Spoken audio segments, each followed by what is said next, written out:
Good morning, everybody. I'm here with Mikael Klangeby, who just took our Deathwatch Army of Renown to a first place finish at the Viking Games Warhammer 40K Summer Grand Tournament in Sweden. And he has an interesting list with some interesting tech choices. How are you doing this afternoon for you, Mikael?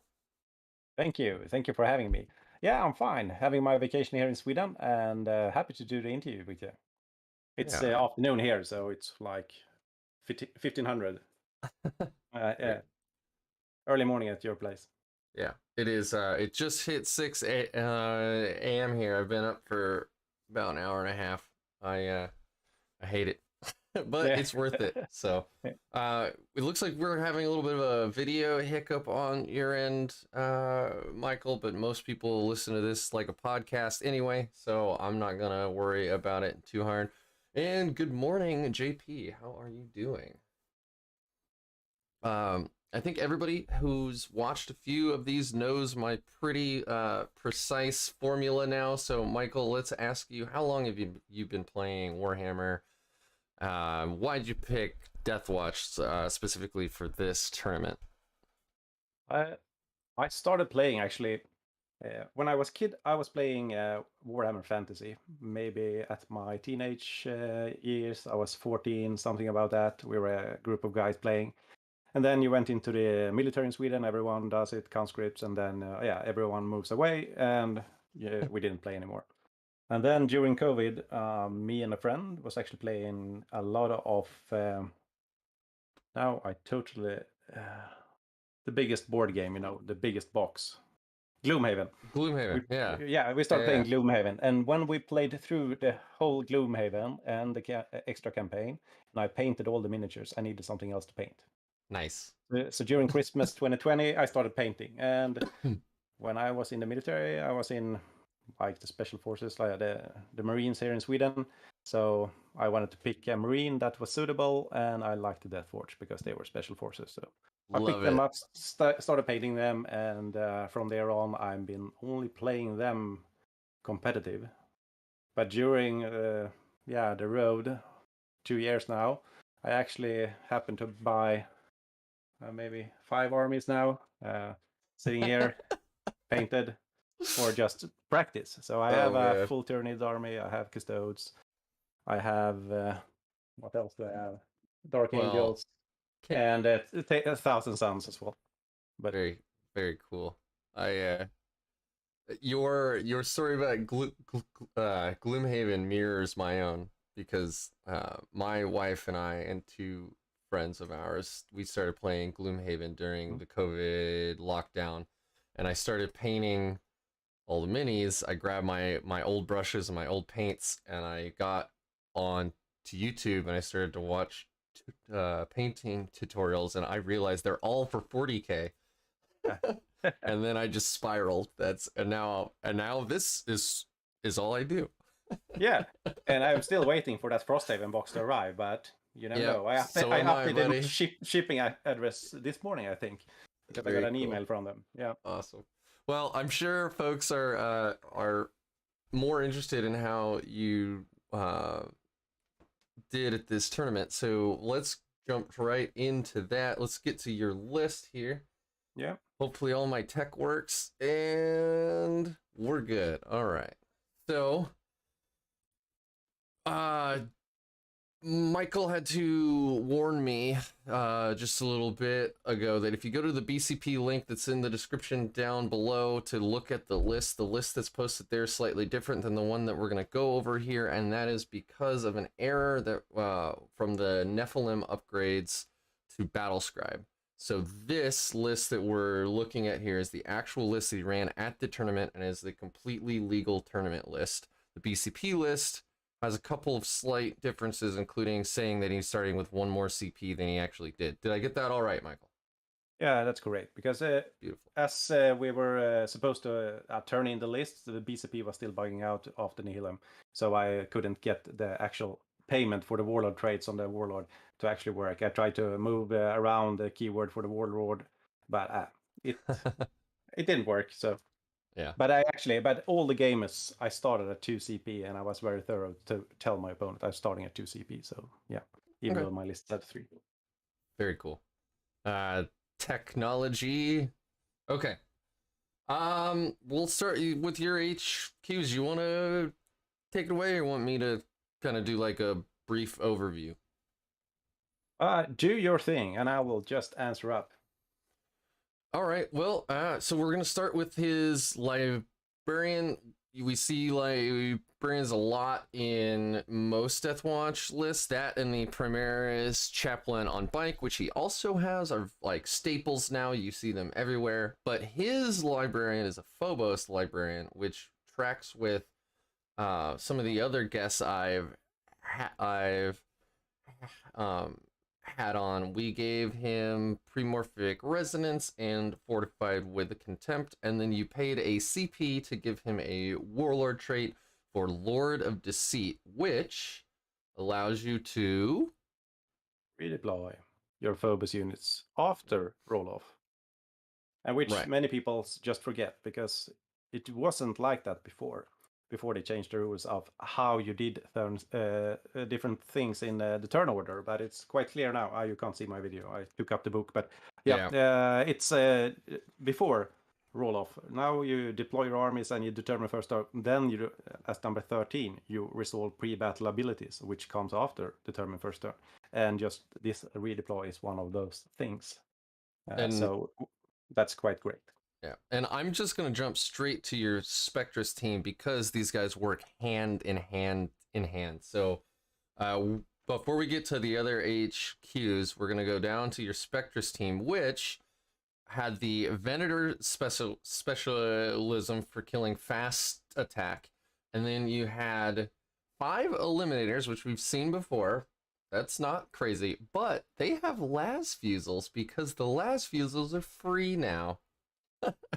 Yeah, they're so cheap. And before, when I played the last tournament, the Game of Westeros, where I ended up 4th place, I had also a Spectre skill team with some infiltrators. But they brought a regular sniper rifle. But now with these fuckers with damage 3, AP 3, for 25 points, they have a 1-up save in cover. You can pop smoke. You can have the Helix Gauntlet. They don't die. They just do damage, play the mission so well, and they're awesome. So if I could take 2 of these teams, I would do that. But really? Yeah, but you can't because you need other stuff as well. But they are so good. Yeah. So the Lord of Deceit Warlord trait on that Primaris Librarian Phobos armor ties in specifically with the Spectres team because you get to redeploy them. So we're seeing I can't remember the name of the mission right now, but there's one mission out there where if you don't start on the objectives in the middle, you don't even get a command point for that turn. Like, so for your turn 1, you could get nothing. So exactly. And that was the first mission we were playing actually at the tournament, recover the relics. But they made a house rule because there was so much complaints about that from other players that if you start at a knight player going second, you will lose 2 CP. Because you're missing out the first turn because you won't be able to stand on any objectives in no man's land turn 1, and if you go in second, you're missing the one in your opponent's turn and in the other turn. So during this actual tournament, they made a house rule moving one of the objectives so you could actually hold it inside your deployment for those people. But but it is very important because that's not how it's going to be on the major tournaments. That was a house rule on this one, but and we're seeing a lot of forward deploying units right now. I mean, you got Nerviglings, you got infiltrators, you got what are the crew or is it stealth suits they can forward deploy for Tau, or is it the crew? The stealth suit they have. The one with the small miniguns. So by starting with units further up the board, they are in an advantageous position, and so this gives you some deployment shenanigans you can do where you deploy part of your Spectre skill team Then you're gonna block out part of the board for them, deploying their forward deploying units against you, and then if you find out that you're in a really bad spot, Lord of Deceit allows you to move them back and redeploy them for free. So it's a huge benefit, and it's mostly for deployment shenanigans. Actually, it's all for deployment, but you can cede or give up or take some board control with that. So it's a high level play, but it's really cool. So I wanted to point that out and spend some time talking about that. Yeah, and it's even more important now on our secondary play as well, because when we're playing the mission now, our new secondaries go hand in hand with the doing actions on the objectives. Like, Yeah. for instance, you were always going to take either banners or cripple stronghold. So being out there on the board, having presence already on maybe one of those objectives might be key to do that, even turn one.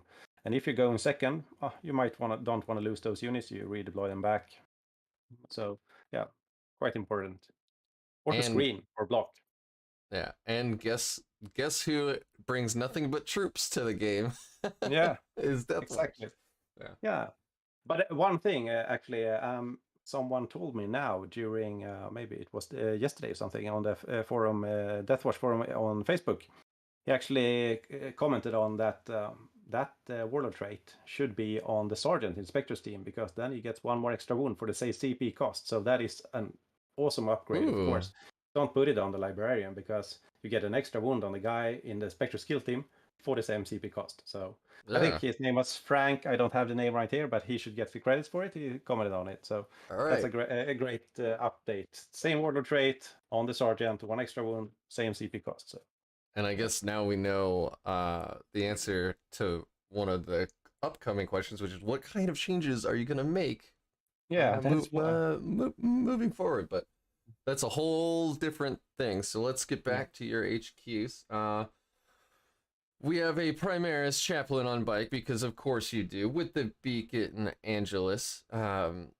All the normal stuff that we always buy for him, because no matter how much more expensive they make him, we're gonna keep bringing him, because he's such a linchpin with that Beacon Angelus and the charge litany. It's just, he's incredible.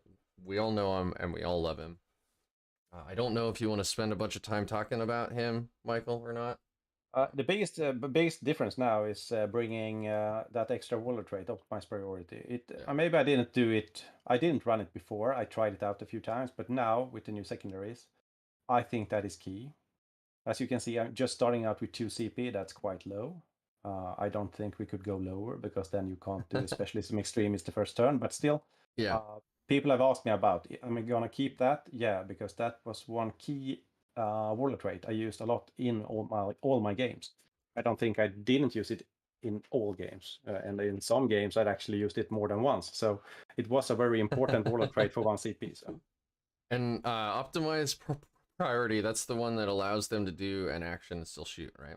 Yeah, exactly. So okay, cool. Because we have so few units, elite units, you want to use them and still do the actions. And now there are so many secondaries doing actions, and also the progressive ones on the primary. Yeah, so huge. Is that a no? That is an aura, so you can have multiple units. Exactly. Also do that. Love it. Yeah. And then you bring a Watchmaster, just a bog standard Watchmaster. He isn't your warlord. He doesn't have any upgrades. He doesn't have a relic. He is there to do reroll all hits, I assume, and then bugger off. Yeah, exactly. Just move along with the army, give someone full rerolls every round. And he actually does some cool shenanigans as well, which we'll talk about in the games as well. So. I wanted to try him after watching, Temer's show. He was talking about the Watchmaster. I said I'm going to try him out. I tried him in a practice game, and I thought, what the heck, I'm going to bring him to the tournament to see what he does, and he delivered. So yeah, great. Nice. Yeah, I've been enjoying my games with my Watchmaster as well. So Mr. Jimothy just asked a great question that transitions beautifully into your next part of your list. So you have 2 Indomitor teams. So these are the Gravis teams. So these are the big, heavy, like aggressors, heavy intercessors, and inceptors. But you do things a little differently than we've seen. So you take your first one is 5 bolt inceptors and 5 heavy interceptors with the heavy bolt rifles. So I assume you are combat squatting this team in most games. Is that true? Oh, it's actually the opposite. I always bring this one as a 10 Oh, because okay. this one is my key unit to do Alpha Strike or hit out something important. Because you don't need Melta if you have 40 shots with AP2. Because the Okay. weight of dice will be so good. Because the number of dice going in when you shoot with this will Mm-hmm. be enough to do the damage. So these guys will always be my specialism extremist guys. Okay. They will use the beacon up, and I think it's a key unit psychologically as well. Because when you're going through your list with your opponent, you tell him, okay, so I got this guy who can move 20 inch and teleport 1 unit turn 1. He's gonna teleport this unit up that shoots 40 shots with full rerolls and exploding sixes, averaging 45 wounds on you, AP2. Just so you know, range 18. So Yeah. everyone knows it's gonna kill Mortarion. No, it actually doesn't.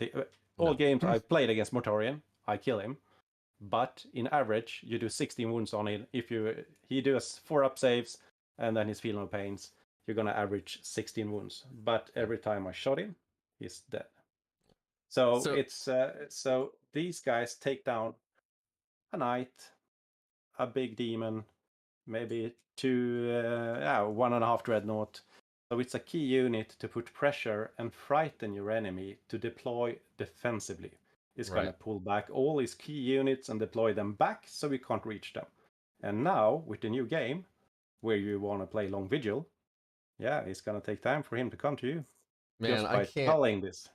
I can't wait to just spend like 30 minutes talking about secondaries here soon because like Nephilim changed the game.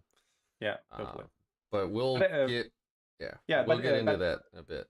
but I keep them as a 10. This one has never split, but maybe, as I mentioned, sisters, I might Mhm. split it because then you might need small units. But in all other games, I always keep this as a 10 because they're so durable. You pull them up in the middle, everyone is going to be frightened and try to kill them. They have a fire up, Pill on Pain standing in cover, and the rest of your army can do its stuff while they are trying to kill this unit after it's shot. So Yeah. it's going to be there and they're going to have a problem killing it. So And I keep them as a 10. the stratagem unyielding in the face of the foe is +1 to the armor save of a Gravis unit if it's only taking 1 damage shots. Yeah. And it's 1 CP regardless of the size of the unit, which is surprisingly good. Yeah, Um, yeah. yeah. Then you have a 1-up saving covered, so yeah, it's awesome. Yeah. So just to be completely clear for anybody listening along, Jimothy asked specifically, how much do you value eradicators with AOC? I have been finding that aggressors often do not do enough damage with units with a 2-up or 3-up in shooting. And I think Michael just answered that. Drown them in saves is really what it is. Like Yeah, 45 wounds, 16, go through um, yeah. That more or is less. So. the second team having all my aggressors. That's the one who will have problems shooting because they will have maximum AP1. Yeah. So they still have a lot of shots, but only AP1. So with Armor of Contempt, as he's saying, they will be saving on a 3-up. But that unit ain't there to kill Marines or heavy things. That's why I have my Assault Bolters on the Inceptors. They are there for Armor of Contempt. So the big Indomitor with the Inceptors, they kill Armor of Contempt. Yeah. And the other guys, the aggressors, they move up slowly. They chop off some wounds. They play the mission. They are durable as hell. And they can punch in combat. So because in combat, they have AP4 Yeah. if you're in Assault. So. Which is which is wait, AP4? Who? Not AP3 in the Yeah, in start. okay. Yeah. I was gonna So say it's 2 to start with the fists, and then it's 3. Yeah, which is like AP3 and 4 is that sweet spot now with armor of contempt as well. So. yeah. Um, uh, JP, thanks for swinging by. He just dropped a huge bomb. I hope I actually do remember to talk about that because it's a big question, but that'll be later in the interview. So obviously you took Aquila specialisms on these two teams for specialism extremists because you're never quite sure when you need to kill like 30 gaunts or something and just straight up delete them. Yeah, and also they are shooting so much chopping off wounds. So having two different things that you reroll your ones against, well, it's quite handy. Yeah. So also, yeah. Very cool. That's actually a great question. So when you are picking your, so every game for Aquila, you have to actually pick a battlefield roll to reroll ones to wound against. How, like, what's your priority for assigning out your Aquila specialisms? If I'm facing an army with a lot of elites, I will go elites because my Luminatus Proteus schemes will, benefit a lot from that. Yeah. Otherwise, for my Aquila teams, I look how is he gonna play his mission. What's his key units? So, for instance, facing Tau in the finals, I choose his troops in the end. It was just the Croods, but still, I want to kill all those Croods quite easily. I don't want to fail on ones, so I choose Croods, even though they weren't hard to kill. I just want to be certain they all die very early, so he can't play the mission. So, might be choosing that for Aquila, the second one. Makes sense to me.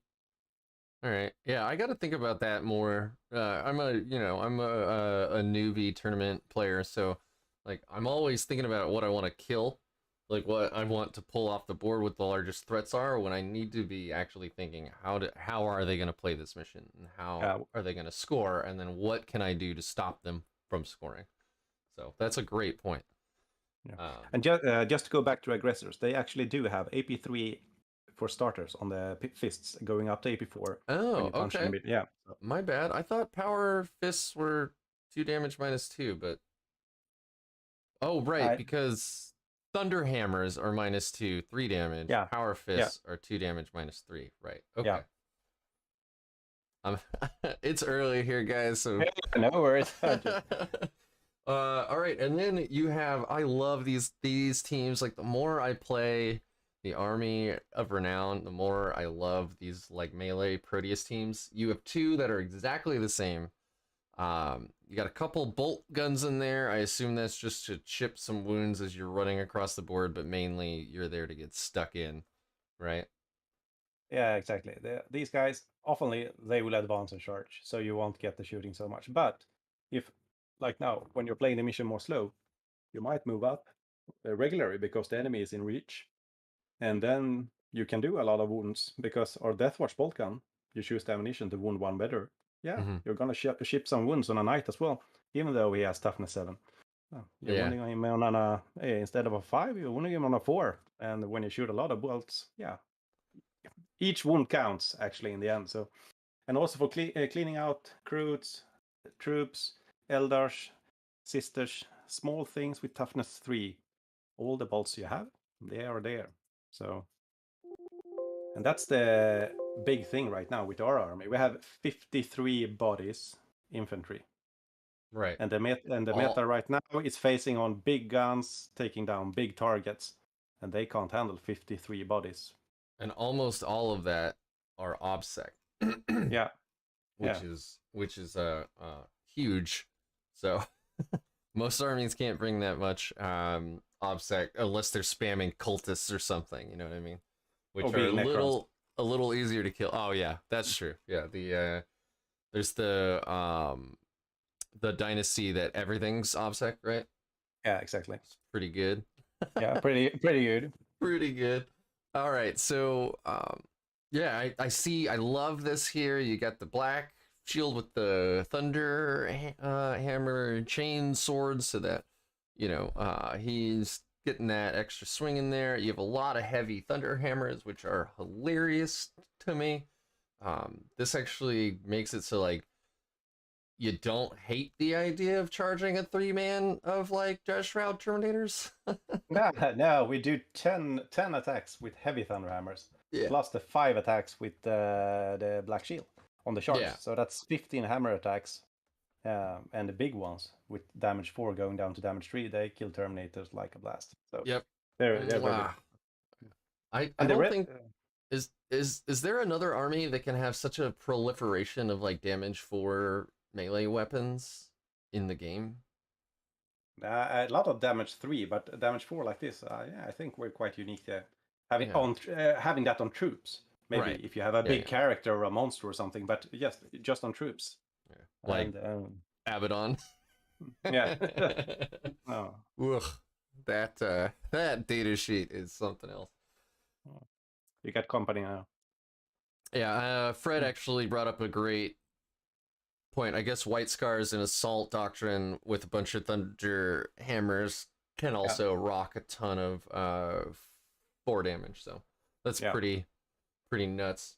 All right, so target priority here. Like you're gonna put most hits on your Terminator while you move up, I assume, because he's kind of there for some Stormbolter shots, and that's it.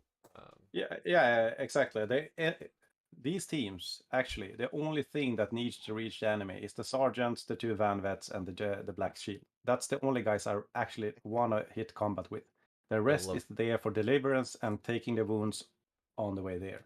I love it. So that's why these are also always kept as 10s. So I play the army with mostly 10-man units. I often only combat squad my Spectres kill team, and maybe the second Indomitor with the aggressors.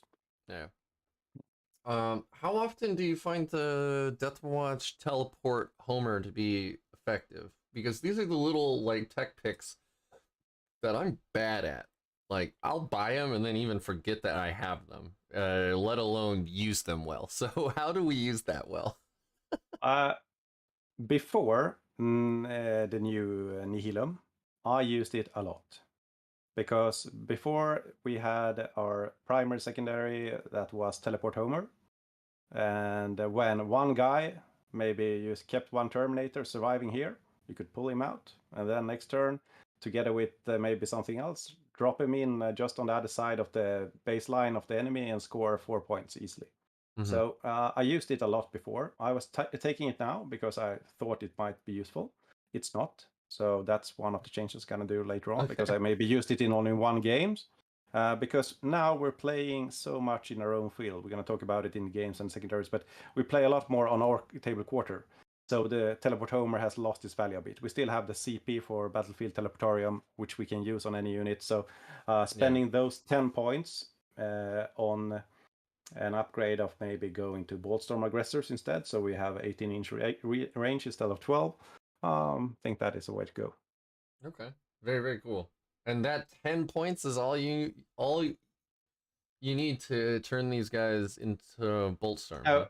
Now I need 20, so maybe dropping now with his great comment about moving the Lord of the Sea to the Sergeant. Yeah. Then I can drop the Phobos Librarian down to a regular Librarian for 90 points instead of 100 points, and then 10 points here, and you have 20 points, and that's the Boltstorm Aggressor stage. So. Got it. Love it. The Hammer Honeys. When there's only the Sarge, the Black Shields, and the 2 Van Vets left, I call them the Hammer Honeys. I like that. All right, so these guys get stuck in, they charge across the field, and they like wipe something out. I don't even think a knight is gonna stand up to one of these teams, right? Like, the problem with my teams are I choose Dominatus, and they are heavy. So maybe switching one of these teams in, because right now there's a lot of knights in the meta. So maybe changing one of the Dominatus to, I don't remember the name for the knights, but for heavy support. No, Lord of War. Yeah, might be a good thing, so you can reroll Malleus, I think. No. Yeah, Malleus. Yeah, Malleus. Cool. But in the game against the Renegade Knights, these guys wrecked the hounds. Like, every hound they touched, they were dead before I rolled maybe two of the hammers. So, Wow, that's awesome, man. That is so cool. And then, so we already talked about your Spectres team. Those Las Fusils just chewing it up at range because they're -4 in heavy doctrine, right? In Yeah, yeah, yeah. If you ever, I say, are in Dev Doctrine, Devastator Doctrine, they are AP4. But actually, my list is mainly focused on being an assault and tactical. So yeah, these yeah. guys will often only shoot with AP3. And If I that's still such a huge benefit that our army has. Picking our doctrine is big. Yeah, and still always for one CP, being able to put someone else into what you need it to be. So yeah, you could for one CP make the Dev Doctrine if you want to, but now with the lack of CP, it might not be the best thing. And so many things have a 4-up invul that you want to shoot. So having AP3 will most certainly be enough in many places. Yeah, that's a great point. So we're going to actually let's talk about those changes that you would make to your list real quick. So it sounds like not a whole lot, right? And You I was quite happy with how the list worked out. okay? Can start from the bottom. Spectres Kill Team was perfect. The Helix Gauntlet, I split them like 4 last fusil together with the Helix Gauntlet is one Yeah, half because they are so durable and they shoot 4 shots and yeah, they can ignore the first damage and they tank Melta in cover on a 4-up. So so they are great. And then the other half is just 1 fusil and the 4 eliminators. And actually you get the 12-inch deep strike denial on the whole unit, as long as you yep. have one infiltrator there. So that is so great for screening out your backfield when you're playing long Vigil. So the Spectres Kill Team, it's gonna be there. I choose the Venator because there are fast attacks in a lot of armies. You have it in Necrons, you have it in Eldars, you have it in a lot of armies. So I wanted something being able to shoot at long range, fast things. So All right. So no changes to this Spectres team. nah. Yeah, and I think we just talked about what you do to the Proteus teams, which is pretty Yeah, much drop the homers and then maybe change one of these specialisms to Malleus, right? yeah, and also maybe trying to test one of the teams, going drop the Terminator, put one more Vanguard veteran with a heavy hammer in there. So yes, it does tank a lot of damage, but if you can hide the unit and have one more Vanguard for the speed, you're gonna deliver them with so much damage. Still having 3 storm shields in that unit. And still saving points, Yeah. turning a Terminator into a Vanguard with heavy hammer. I mean those Deathwatch veterans' jobs are to die on the way there. Yeah, exactly, and that's why they have they have shields because people ask me why do you bring shields, because there's still guys out there with a lot of AP and saving on a 4-up when you're rolling hot instead of saving on a 5-up. Your opponent gets so mad when you're hitting those 4-ups and 4-up and 4-up. I did it in several games, and there's it's sad after a while, but yeah, it's fine. So one of the team I might be testing, dropping one of the, just testing on one of the teams, dropping one of the Terminators, putting in an extra Vanguard with a hammer. I love how the meta is always kind of changing like this, right? Because like AOC came out, we realized how durable Terminators were even without a storm shields. We brought a bunch of them, but now we're like, ooh, we have heavy thunder hammers. Let's not forget about that. Yeah. We can Yeah. So crunch face. so having one unit that is more durable and maybe staying back to do the second attack, and have the one team being able to be there up in the front, hitting that big knight, being maybe the Malleus team, being quick over, charging that big abominant, or the other big knights, might be key. So, but otherwise, dropping the teleport homers at least, they didn't do enough. Yeah. And then Indomitable Kill Team, the Kilo 1 with the Flamestorm Aggressors, I would change that to Ballstorm Aggressors because that extra 4-inch range will be so handy. Because sometimes you're just out of reach, and it's so sad when you can't just use those extra shots. Yeah. And then you drop the Librarian to a normal Librarian or a normal Primaris Librarian? I think to spare 10 points, I need to drop into a normal Librarian You can't see. Do you see my video, or is it dead for you as well? It's dead. For me, man. Sorry. It was No. working beautifully, everybody, and then we started the stream, and now you get frozen Michael. Yeah. Too bad. Yeah, Sorry, I man. showed them all. Yeah, no worries. No, but I think the normal librarian is 10 points less. So if you want to bring him, yeah, Yeah, then that you have makes sense. the 20 points for the aggressors. Yeah. And all you're gonna lose is what, 1 wound. So it's not like they Yeah. have an invul anyway. No, but you have the camo cloak, so when standing in cover, That's true. yeah, you have a 1-up save for shooting. But Yeah. if they are in your backfield hunting your librarian, something has gone wrong. You've already lost anyway. Yeah, Yeah. feels like that. Yeah. All right, well, very cool. So not a lot of changes. You would make slight tweaks here and there, maybe play with one slightly different melee team. I love it. So Yeah, because I think one key thing when just playing competitive is knowing your list. I've been playing this list for quite a long. I started out this year going in with AOR, playing my first tournament, ending up 8th place. And then I had a 40 skill team with 5 bikes. I wanted to try that for the speed and doing the missions. It didn't work, so then I went with 2 melee teams, the Costello style instead. And Costello after style. that, yeah, I should make T-shirts that say Costello style, and then have them be like the Gangnam style. Never mind. Probably that's a 10-year throwback there. Cool. But after that, I've been playing almost the same list with small tweaks, and that is so great because when knowing your list, you can focus on playing the mission so much more than thinking about what can I do with this list. So just being consistent.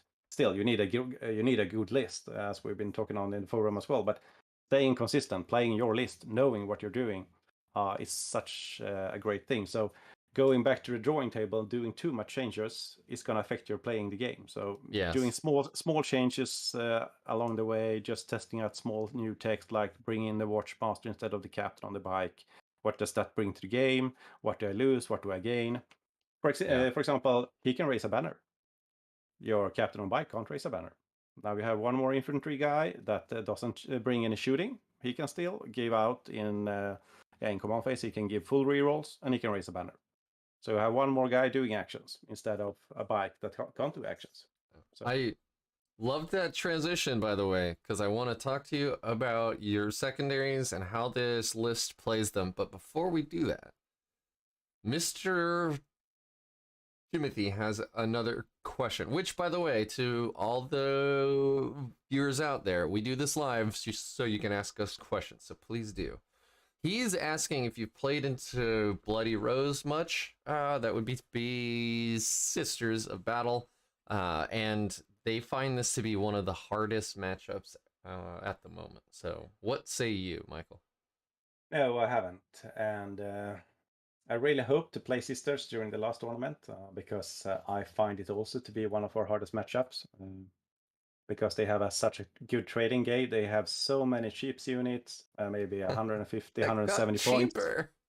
And they can kill a 40 Protest kill team. So they trade up double.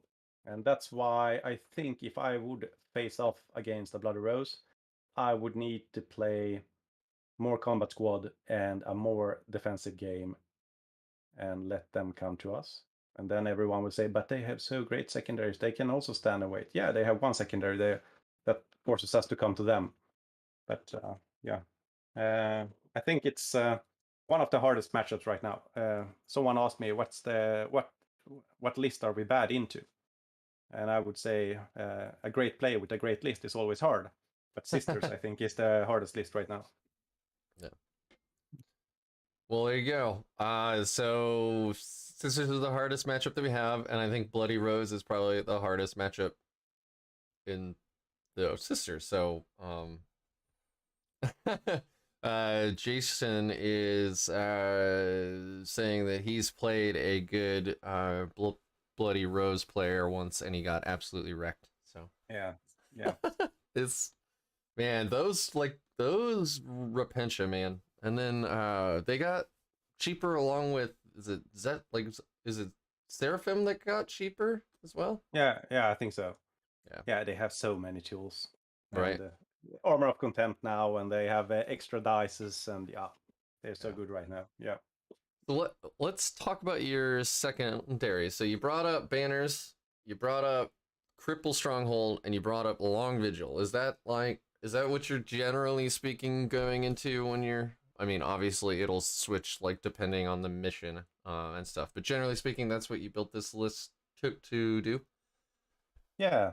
Uh, Looking now, if I look back before the break now, before we went from what was the Octarius? What retrieve Octarius? Yeah, going into Nihilum. I didn't actually change my list at all. I played the same list before Nihilum, and just thought back, how am I going to use my list to play the new game? And going down to this tournament, I thought, but oh fuck, we lost our greatest secondaries. I used to play Teleport Homer, Stranglehold, and maybe Oath. Right. Because you were standing on objectives, you snuck something back in the backfield, and it was so easy. And I thought, now it's going to be a problem.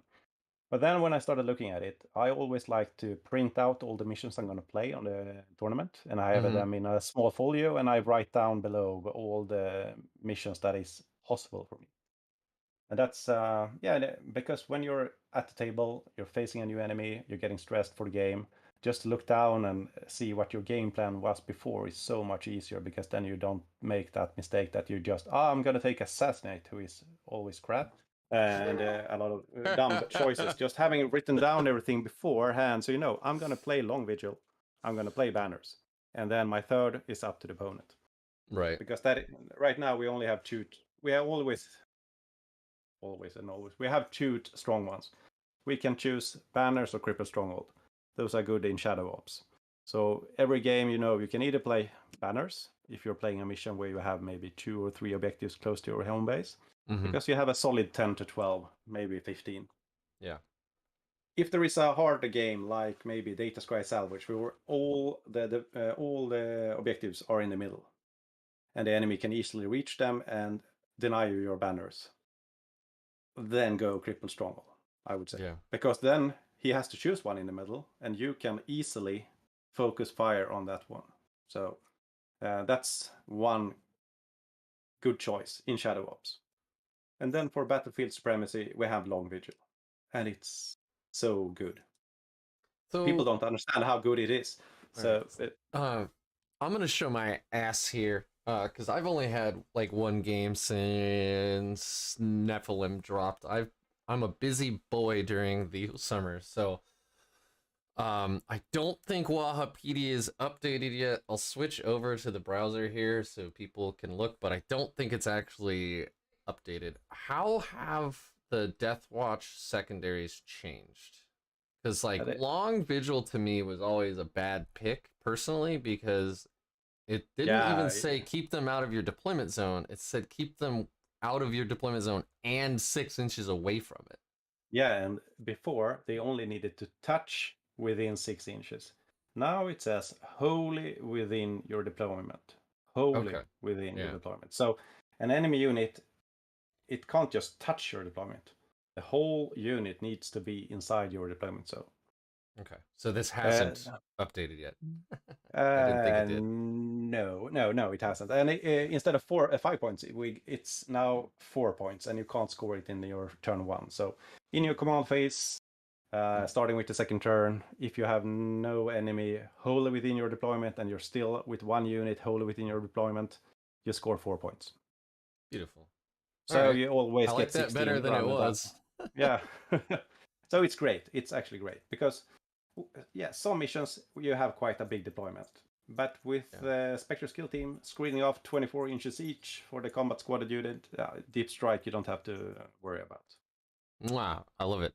That's one of the things that always bothered me about this secondaries. I can't remember the name of the mission, but it was when it was the box. It was the first. It was the first grand tournament pack, and your deployment zone was a small box, Yeah, it's and the then scouring. and then 6 inches around that was just like, it was 18 inches deep, so that was 24 inches, which is, a third of the board at that point that you have to keep them off of, and that was just like impossible. Yeah. Well, cool. Yeah, but now Long Vigil is a great one. So Battlefield Supremacy. The only thing that might contest this to be good is a fast MSU army. So facing a fast MSU army that has a lot of things to throw deep into your deployment, if they have a lot of fly, talking about Elder here with all the small bikes and stuff, maybe you won't go Long Vigil. And then what do you take instead? Maybe Shock Assault. You might not score so well, but you will score better than Long Vigil. You might score a 9. In best case, 12, because they need to hold objectives as well, and you can take them from them. And maybe turn 1, if you're going first, you just forward deploy very aggressively with one of your Spectres kills team and run in and steal their home objective and get 3 points there. So against a fast MSU army, maybe I would change Long Vigil to Shock Assault, the Marine one. You have to take an objective from your opponent in your turn. If you do that, you get 3 points. Okay. Whew. I thought Shock Assault was the one where like you have to. Oh no, that's like Codex Warfare. That's right. Where like you have to kill the right unit type based on what doctrine that you're in. Yeah, that's crap one. Yeah, I agree. To be fair, Deathwatch does that the best of any, because we pick our doctrines, but that is still a terrible secondary. Sorry. So when you said Shock Assault, I thought you meant Codex Warfare, and I was like, what? Yeah. What's he gonna tell me that's just gonna blow my mind? Yeah, it's under Battlefield Supremacy, Shock Tactics. At the end of your turn, score 3 victory points if you control 1 or more objective markers that were controlled by your opponent at the start of your turn. Very cool. But going if you're going first, it's much harder, because then you need to take their home objective if they're standing on it. So it's quite bad already. If you're starting first, you might just set yourself on a 12 from the beginning. And that's why I said you might only score 9. But against a fast army moving up, who's going to easily deny you Long Vigil, it might be better to have 9 instead of 0. So, yeah. What? I love it. That's such a basic statement, but it's true, right? Like, and we've all played games where we've lost because we picked a bad secondary. Yeah. Right, where that if you picked, like, swapped one secondary, you would have eked out 6 more points or 9 more points and won. Yeah. So can you explain to me and all the viewers how Cripple's Stronghold changed? Because it used to be awful. They would always pick their home objective, and then you could almost never take it, and if you did, it was because you were going to win anyway. Yeah. So the biggest thing now with Cripple's Stronghold is almost all action-based secondaries changed from being, before, no one could stand on it. So you could never actually do any action if the enemy was on them. The same was for banners and everything. But now, every one of those have changed to if you control the objective. So that's a big thing. And it's the same with Cripple's Stronghold. First, they can't choose their home objective. If that's not the only objective, they have to choose one in no man's land. So that is one thing. The objective will be closer to you now. It will be in no man's land. Secondary, as long as you control it, i.e. we have a lot of OBSEC, you bring up an Indomitor kill team with 10 OBSEC bodies with teleport with your chaplain on bike, having 11 bodies on there, and they can shoot and do the action at the same time. You're scoring 4 points first round on this, because you can teleport there and be there. And you can have your forward deploy unit stand there as well.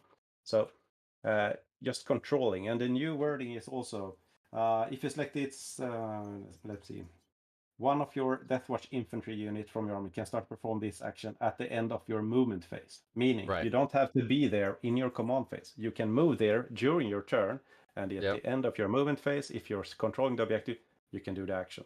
So it's getting a lot better. And then it's finished in the same turn. Oh, is it? That's start of your troops? next. Oh, Let me see. yeah. I I went to go buy my book, my Yeah. Nephilim book, and both of the stores near me didn't have them. So you have the book. I do Yeah, not. I'm reading from the book now. This action is completed at the end of your turn, provided the unit performing the action is still within the range of the same objective marker. So you move there in your turn, and it's finished in your turn. So it's so Which much is, better. He yeah. can't deny you. As long as you Nope. take the objective, you can do it. Yeah, that's beautiful. That's so Yeah. great. Does it say That, with troops units or no, just okay? everything we have is troops. As long as it's infantry, and that's what I talked about changing the captain from being a bike captain to the watchmaster. You need more infantry because banners you can't do cripple stronghold with bikers, but you can do it with infantry. Yeah, I was just gonna say that. So this means you could theoretically be up there with your watchmaster, tow him in. His like shooting's crap anyway. Yeah. So you just make him do it. Yeah, exactly. And then you get 4 points. But that's why I have the aura on the chaplain, because as long as he is within 6 inch of a 10-man blob who can conga line a whole lot of table, as long as they're touching an objective and are within 6 inch of him, they can still be shooting and do the action. So yeah, very cool. All right. I do want to talk to you really quick. Well, yeah. So those are the two main. But as we talked about, those are two great secondaries. But the struggle now was before we always had a third as well. Mm-hmm. Oath of Moment is now in No Mercy No Respite. It's not as good as before. Now you can max out 15 if you do it every turn, all the parts. Maybe you can get a solid 9-10 on that one. If you're facing the right army with some monsters and vehicles and you're actually in the middle, if the mission looks like that. But it's not so good. So often you want to kill your enemy, and we're killing enemies good. So going for the third one for prisoners, grind, or suffer not the alien. Those are, I think, our third go-to, depending on what we're meeting. And grind is, I mean, it depends on what army that you're facing, obviously. But I have found grind to be really good with Deathwatch because we're one of the few elite armies out there that like to take 10-man units. So for them to kill one of your units, like a whole one of your units, let's say to chew through one of those Indom teams, that's a lot that they have to actually do. Where for you, I mean, if you're facing, say, Drukari, like killing 5 witches is cake, as long as you can actually catch them out, right? But like, you know what I mean. An MSU army is like super easy for us to kill, generally speaking, while we are large blobs, and that's still one unit. So grind is pretty good. Grind is good for that reason, and especially for the situations. My final game was against Tau. So for many people that would be, okay, of course you're going to take Suffer Not Alien. But I didn't, because he had, on the paper, 15 units. And I know, if I table him, I get 15. But I'm probably not going to table him. No. So I probably just going to get a 10. But on grind, I might as easily get a 12. Because every turn I'm going to kill at least 2 of those. So killing 10 units, 2 every round, and I know he will only kill maximum 1 of mine every round. I'm going to get 12, 15. So I went with grind before Suffer Not Alien against a Xenos one, because he only had 15 units. Yeah. If he has 17 to 20 units, yes, of course, Suffer Not Alien is better. But you have it's a small window there where you want to go maybe grind before Suffer Not Alien. Cool. But otherwise, Suffer Not Alien is great against MSU. Okay. Well, shall we get into your matchups then, my friend? Hey, Usindri. It's okay that you're late, buddy. It's early on the West Coast, so. All right, so your first round was against White Scars, and as you said, this was Recover the Relics. Do you remember what secondaries you took for this one? Yeah, I can't show it because the camera is dead, but I have my small black book here. And this book I started writing the first game 500 points. I can see here 500 points, and it was the 29 January 2021, and I kept score of every game I played. So I can just scoof back and see against Viking Games game 1 here. I took Long Vigil, Banners, and Prisoners. And Okay. he had, I think he had around 120 wounds. So I knew if I table him, I get around 14. But I think I actually got 12 on Prisoners. Okay. But looking at the match, the terrain here was quite quite the thing. Viking Games have a thematic terrain. Have you seen any pictures from the games? I haven't. I have not. They have Are they on? they have a very thematic terrain. So this game is a very big ruin on one side and a lot of ruins in the middle, and so I knew I was gonna be able to hide a lot. So and this was the game with the house rule. So the home objective was moved a bit, so you could score it and get your CP anyhow. But I took Long Vigil, even though I knew it's White Scars. He's gonna wanna be up in my face. But when looking at his list, I saw, yeah, he's got four 5-man of jump packs. They move 12. He's not going to be in my zone for around 1. And if he moves forward, I can shoot them to death because it's just regular Marines with a 4-up save when I'm shooting with AP2. So Yeah. I wasn't afraid he's going to deny it. So I wanted to test Long Vigil for my first game. And then this map is very good for banners as well, because you have 3 objectives near your home base. So you can easily raise 3 banners and hold that for a solid 15. So banners was a very... I have never scored more than like 10 on banners ever. But that's going to change now because it's so great with banners now. You can always raise a banner, even though they're standing there, because you move up with OBSEC. Even though he's standing there, now you control the objective. In the end of your movement phase, you raise the banners. And that's a movement shenanigan I did some games. I actually moved up on the objective with a unit, just contesting his objective, or maybe piling in and yeah, you can do so much shenanigans now, stealing objectives and raising banners. So banners is great now. Awesome. And then prisoners, because it's, yeah, the mission is playing itself. I want to kill him. He has a lot of bodies. Yeah. I knew I would get at least 10, I thought, because I need to kill him. So Yeah, and what Michael is referring to there is the mission secondary is you get 1 point for every unit that you kill. Yeah. So you want to be killing them anyway. Yeah. So he's just leaning hard into keeping them out of his deployment zone and killing them. Yeah. So turn 1, I actually got. I was turn 1, and as I talked about earlier, psychologically scare your opponent. I tell him about, yeah, I can be White Scars and advance and charge with these 2 bricks with hammers that will kill anything they touch. Okay, and I can also jump forward and teleport and shoot away anything I want with 45 shots. Okay, so you can kill anything you see. Yeah. Okay, I'm gonna deploy very defensively. Do that. Long Vigil, you need to be in my deployment. So turn 1, it took maybe 5 minutes. I moved my units up on objectives, raised 3 banners, and put out my psychics to have the feel no pain on the most exposed one and +1 to hit. And then I just switch the clock over to his turn. Because that's all I need to do turn 1. I don't need to try to get an angle and shoot him and expose myself, because he needs to come to me to play his mission. Yeah, so... I really like that... I just dropped my phone on my keyboard. Sorry.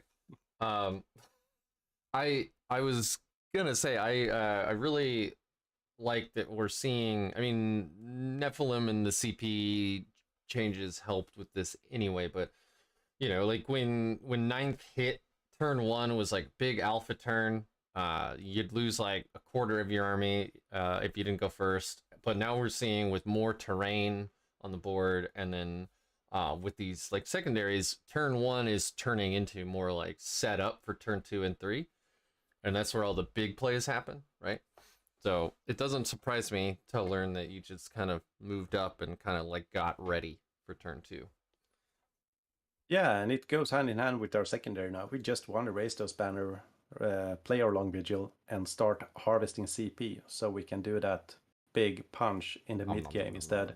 And then kill him, and then roll up the board in turn 3 and 4 and score our 12s there. Yeah. Which is great. So what was his punchback like? He moved up and tried to be on objectives, but he had to be exposed then, so he knew he's gonna get some shots into him. My turn 2, I charged him on his. It would be my left side, my left flank, with one of my Proteus kill teams, and killed off that unit standing on that objective and took it over. I brought my big Indomitor brick up in the middle, just in between all these units, and shot everything. So I split a lot of fire here because he has so many units. Yeah. But if he want to buff them, and that's one key thing as well. When someone charges our 10-man brick with fight first, if he charges with 3 units, you're always going to have interrupt. You get a free interrupt. And if you then just make all those 3 units smaller, so every unit he hit with just do a mediocre amount of damage, you get to punch back with a lot more. So I split my fire shooting and tried to I see. So you tried to kill like a Marine or 2 or 3 from each unit instead of trying to like wipe out one whole unit. Exactly, because then I knew his counter punch now. He's a melee army. He wants to counter punch in melee. I just split my fire, and everything charging me is just 2 or 3 Marines. And put all your buffs into one of those, but it's still not going to do a lot of damage. So yeah, and then that still sucks because if he wants to burn stratagems or whatever, he's now burning them on 3 Marines and not 5, which is what he was planning on. Yeah, that's a great point, man. I really like that. Yeah, and many people, other Marines, play Retrieve Nachman data, and now they're having a harder time rolling that role as well, because you're whittling down all their units to play their mission, and you want to destroy their ability to play their mission as well. So awesome. So was this a game that you just felt in control of pretty much from like the get-go, or? I was a bit nervous because I thought his actual melee punch was going to hurt a lot, and then sadly, actually it is sad, because when he counterpunched with his big Terminator brick with relic Terminators with claws, he was in Assault Doctor and everything. They should have eaten my Proteus kill team alive. But I saved it like a god, and my Feel No Pain made 3 hammers survive. So it was so sad. He should have killed it easily. But in the end, actually, there were 3 hammers standing there punching back. Me having obsec, so he couldn't get his objective back. He couldn't do his secondary. I killed some Terminators. So it was a dice game there. It would have probably been another game. I think I would still have won quite big, because he couldn't deny my secondaries, and I was in control of the board. But it was it felt like he lost his morale and thought it was quite a boring game after that incident. But still, we played through the game and had a fun time. But I felt sorry for him that my saves were so good when he charged me with his Terminator brick. I should have died, but yeah, that's the game. But it was a fun game, but I felt in control after taking over the board and just playing. I knew I was going to max out 2 of my secondaries. And the third one was just harvesting prisoners when he was charging me. So I knew already banners and long vigils are going to score max, because he's on his side of the board and trying to get into my game. So very cool. You had a like it a 9250 was the end score there. So. 9250 or 9215? 50. Okay. 50. Okay. I was gonna say, how do you get a 15? He played the new white score one, Lightning. I don't know the full name, but he gets points for killing things in melee. So I thought he was going to score more on that. It's a very good one. He scores a lot. If he kills a character in melee, he gets 3 points, and for every unit he kills in melee, he gets 1 point. And it's a very good one. It's like our Suffer Not Alien, but better, because he gets 3 points for every character he slays. So And I think he also gets 1 point for everything he kills with assault weapons in assault phase. So, Okay. so it's a very good one for White Scars. He played retrieve natural data, which I love when they do, because it's so easy for us to screen out, because they're not doing it in our side of the quarter, so they're just going to get 4 points, maybe 8 if they're lucky. And he took prisoners against me, which is great against our army. That's the weakest thing we have. We give up 14 points on prisoners if they kill us. And we have to play semi-aggressive, so we're gonna lose a lot of wounds. So we always give up like 10, 12. In this game, only 6, but yeah. But I mean, the alternative is to play cagey and not score yourself. So, like, you gotta go in there. Yeah. And then your next game was it Chaos Knights? Yeah, Chaos Renegade Knights. Super nervous. Do you remember which mission? This was a Data Scry Salvage. So the big one where you have to hold 2 for 5. Yep. And you have all the the objectives in the middle of the board. Yeah, I'm trying to keep up a map for everybody to go ahead and follow along with. So this this player is a good Swedish player. He's ranked high, and he knows his shit.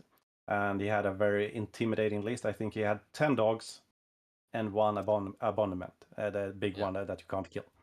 So, and a lot of shooting and a lot of combat and a lot of psychic as well. So I was quite nervous before this game, and I was how I'm gonna win this. And I thought I need to go first. That's key, because I need to do the first punch and try to bring something down from him. And on this map, I knew knights are not getting into my deployment. They're not. So long vigil, of course, and bring it down is also, of course, because you have to kill the knights or they will kill you. So bring it down and long vigil were certain secondaries. And then it was banners or crippled stronghold. And this is one of the maps where crippled stronghold is so great. Because if you look at the map, all objectives are 12 inch from your deploy. So you can be on any one of them. And then you know where he has to put his pressure and where you can put your pressure. So you know where the choke point is going to be. So I like this map for crippled stronghold. Even though he has also obsec when he's standing there with his knights. But I want to kill those knights. But his tiny knights are what, 5 bodies? Is that how that works? Yeah. Okay. And so most of the time he's just gonna touch with 1 of them, because he's gonna have a hard time touching with 2 when you're standing with 10 on them. So yeah. So I went with long vigil and bring it down, and then cripple stronghold. And luckily enough, I got first turn. So, which was great. Yeah. Which secondary or which objective did he choose for the cripple stronghold? He took the one on the left flank, the most one furthest out on the left flank, and he had his abominant and 2 war dogs standing very close to that one. So this one up here makes sense. Okay. Yeah. So and in his deploy he put the big abominant there and 2 of the war dogs very close to his line. My deployment, I forward deploy my Spectres kill team, tagging all objectives. So you conga line them between 2 objectives. So you know you're standing all objectives in the center. Because this mission, if you read it through, it's sticky. So if you're standing there in your command phase, you will have the objective even if you move off it. Michael, you're killing me here, man. You're like blowing my mind. So, and the progressive one is you scan and you get points for each one in no man's land. So standing on data intercept. Each time a unit from your army completes the data intercept action, you score a number of victory points equal to the number of objective markers that you currently control in no man's land to a maximum of 3. So you leave 1 unit behind on your home objective to do this secondary, and you get 3 points basically because you set yourself up so well. Yeah. So, and the play here was, if he was going first, I needed to pull these guys back or they were dead. Mm-hmm. But I was hoping to go first, and I did. So on my left flank, I just moved up my Spectre skill team on the Fortress 1. And on the right flank, I actually charged him with my Spectre skill team. I went up and charged a shooting knight, tagged only one of his knights that can't hit in combat. I see. And with one marine, and conga lined out the rest, trying to keep him in his deployment with all the knights that wanted to move forward turn one. So it was just a pushing him Okay, back. so you move blocked him. Yeah, move blocked him. Basically. Yeah. Yeah, that's really that's good. You don't want those. I mean, they're pretty fast, right? They move what, 10 or something? Yeah, 10-16. I think they can also shoot without penalty some of their weapons, even though advancing. Or they have a lot of shooting and combat. They're renegade knights. So Yeah. on my left flank, I just advanced up with my bike chaplain on the left side objective and teleported up the shooting team. I was in Imperial Fist with exploding sixes and gave them full rerolls to hit and shot the embodiment. I actually split fire a bit, which was sad. I took him down to 2 wounds, but I killed off one of his war dogs and bringing one of the other war dogs down as well. So, but I shouldn't have split fire. So in turn 1, you almost killed his big knight, his big warlord knight. Yeah. Woo! That would be really crippling if he got that off. Holy crap! I mean, down to 2 wounds is still pretty good, but yeah. Yeah. Next round, he actually they can heal if they do mortals or something like that. So he healed up to maybe 4 wounds, and I think let's see, I brought the big one down in round 3. Round 2, he actually survived again, and I killed a lot of small knights. And then round 3, I think I killed the big knight instead. Okay, so you let him you let him live crippled for 2 more turns. Yeah, dragging a leg behind him. Yeah, I actually forgot a key thing here. Cripple Stronghold. A new thing with that one is also when you do the action, you should roll dice, and on a 6 they lose a command point. I forgot that totally, but that's a cool. Wait, what? Yeah. So if you cripple the stronghold, you have a 16% chance of zapping their CP. Yeah. But I forgot it, and that's I'm... very key as well. Every round you're doing it, they might lose a CP. So I mean, yeah, you can't bank on that, but that's an extra like poke in the eye when you're like, I gained 4 points and you lost 1 command point. That's they're so precious now. Yeah, they are. So especially for knights as well, because he wants to be able to boost up. Now he's on 2 wounds. He want to be able to boost it up to full health with CPs and stuff like that. So yeah. But here my kill teams were so key because he had so much small knights, and the Proteus kill teams, they just they toy with them. When they touch them in combat, they die. They have nothing to withstand the number of heavy Thunderhammer attacks. So the small knights, they die. So in turn 5, I tabled him 10 small knights and 1 big. So. What was the score at the end?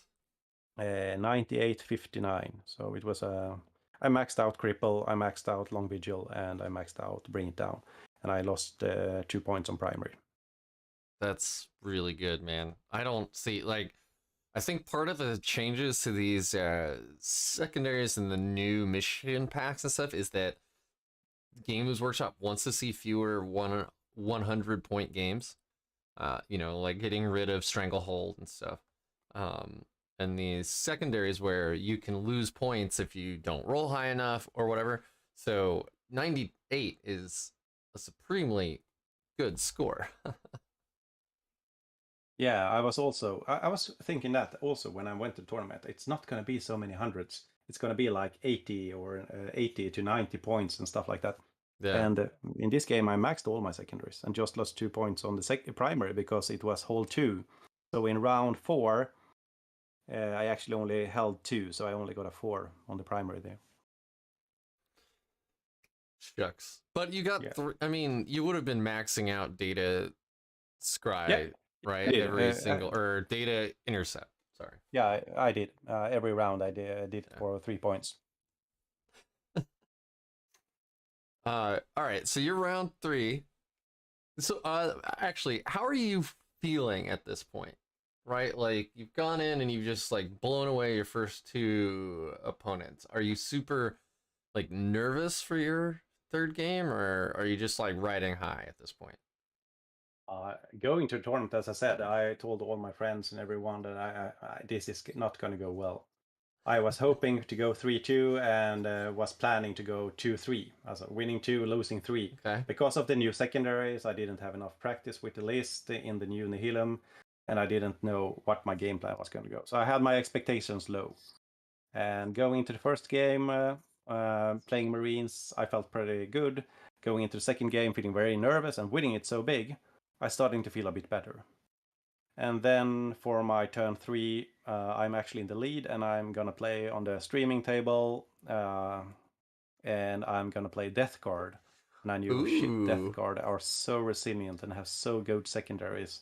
And this guy has also been winning with 95, 98 points 2 first games. So yeah, I was quite nervous going into the last game for the day. And as you know, you're quite tired going into game 3 on the day. Yep. Yeah. So and so but so what so what was it like to be on the streaming table? Like is that making you more nervous, or are you just like whatever?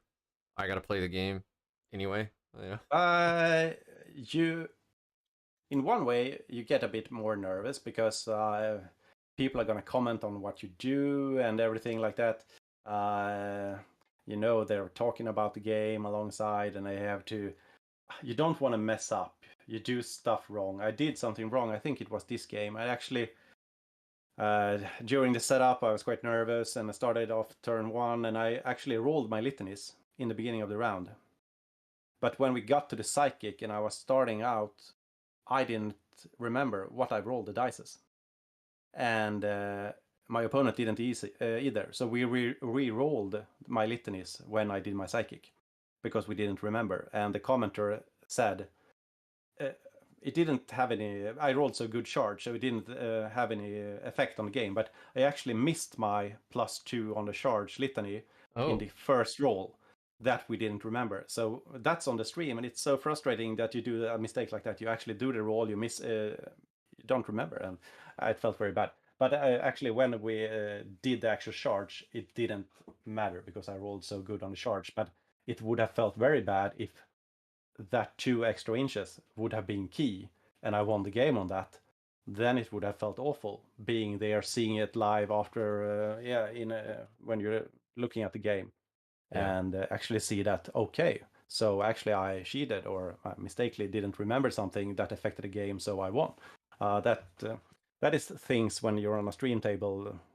I'm going to send you a pic so you can see the streaming setup. I think you can get it there. So it's a very beautiful terrain.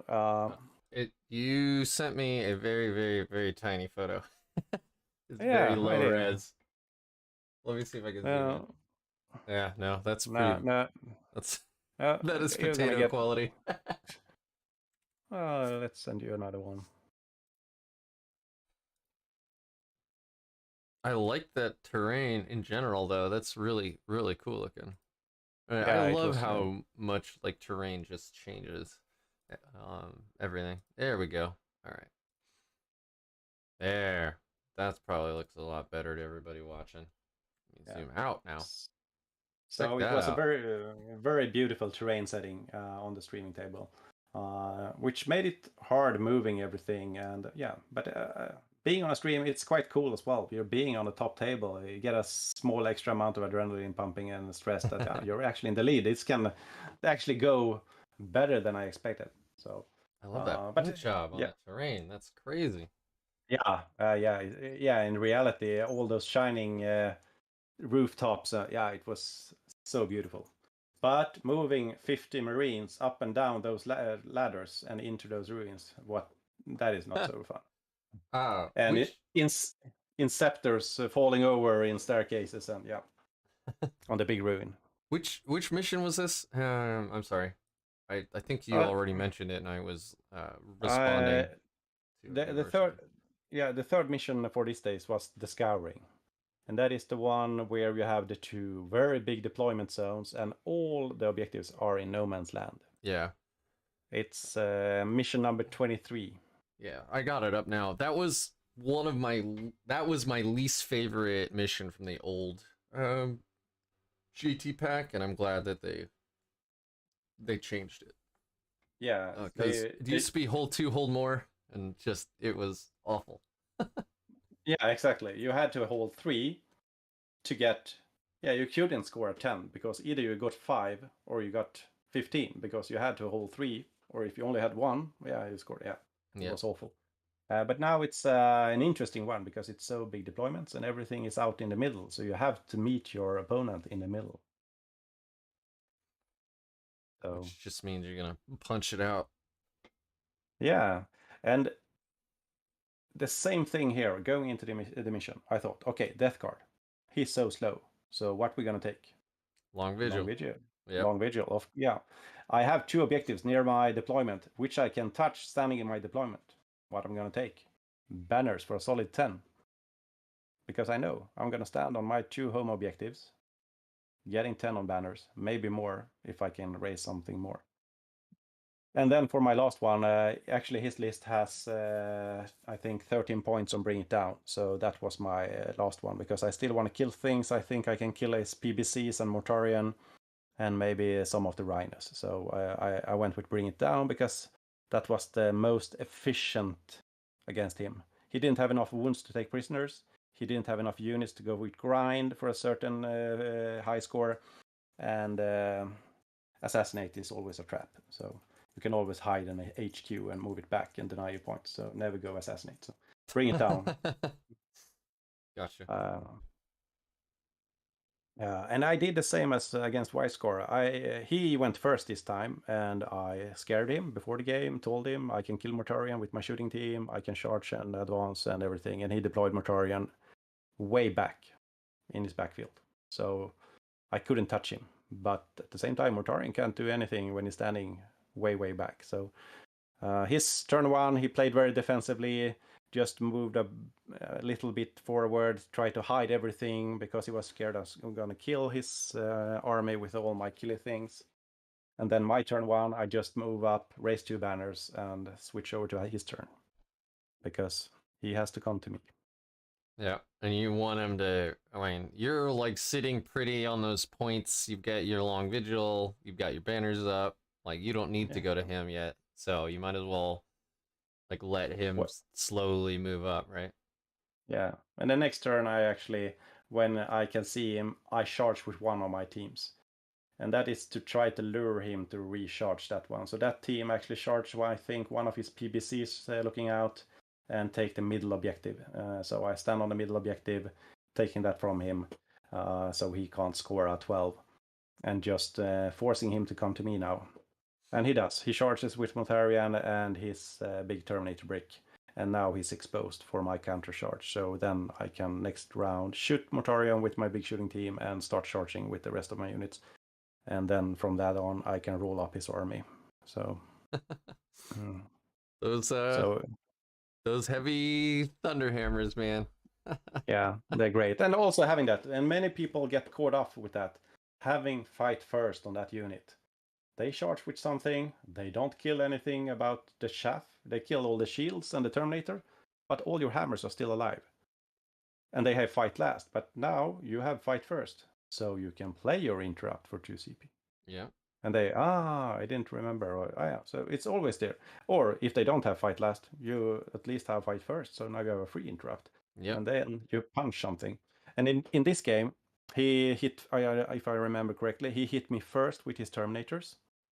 So the most common sense thing would be to hit something that haven't struck me yet. But I actually wanted to get some Terminators down, because we have a hard time killing Terminators with shooting. you want to hit them with hammers. Yep. So even though he hit me with the Terminators first, as many hammers I could hit his Terminators back with, I actually spent on the unit already fought, because I knew Mortarian and his Marines are also going to hit this unit. They're going to die. So I just wanted to get some Terminators down, because the Marines I can kill with shooting. So I split my attacks there on my counterattack and got some of his Terminators down, I think. We have some questions, so I'm gonna jump into those real quick. Fred had to leave the stream for a little bit, but he's asking if you thought that with 2 Indomitor kill teams that you were missing the Dominus Aegis. Did you feel like you needed a 5-up feel no pain on those guys, or did everything just work out and you didn't feel like that was a worthy command point to spend? When you play the Indomitors and there are tables with terrain, you often can play around not having the Dominus Aegis and the 5-up invul. You're gonna save a lot of attacks on a 5-up anyhow, because if you're standing in terrain, you have a 2-up and Armor of Contempt. So when getting hit by maybe AP3, that's going down to AP2, bringing you up to 5-up. Yeah. So Fred is talking specifically about like Sisters and Melta, or Repentia, or Zephyrim with like their -3 and -4 AP. When you get up to -4 AP and you're saving on 6s, then you're actually lacking that one. And when I send up my big Indomitor kill team, I always try to keep some in cover to have that at least some save, but I try to put the 5-up feel no pain on them.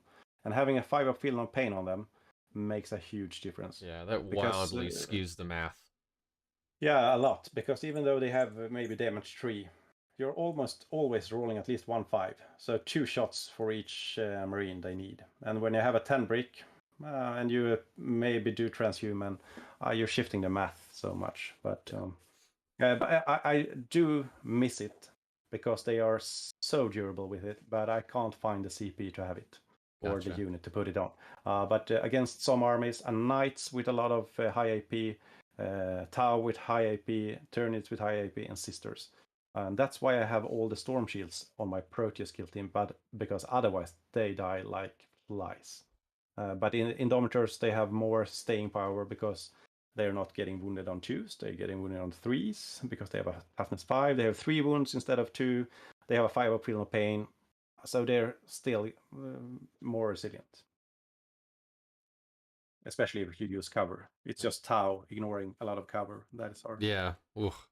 I don't have a follow-up to that. Maybe Fred does, but that seemed to have answered it for me.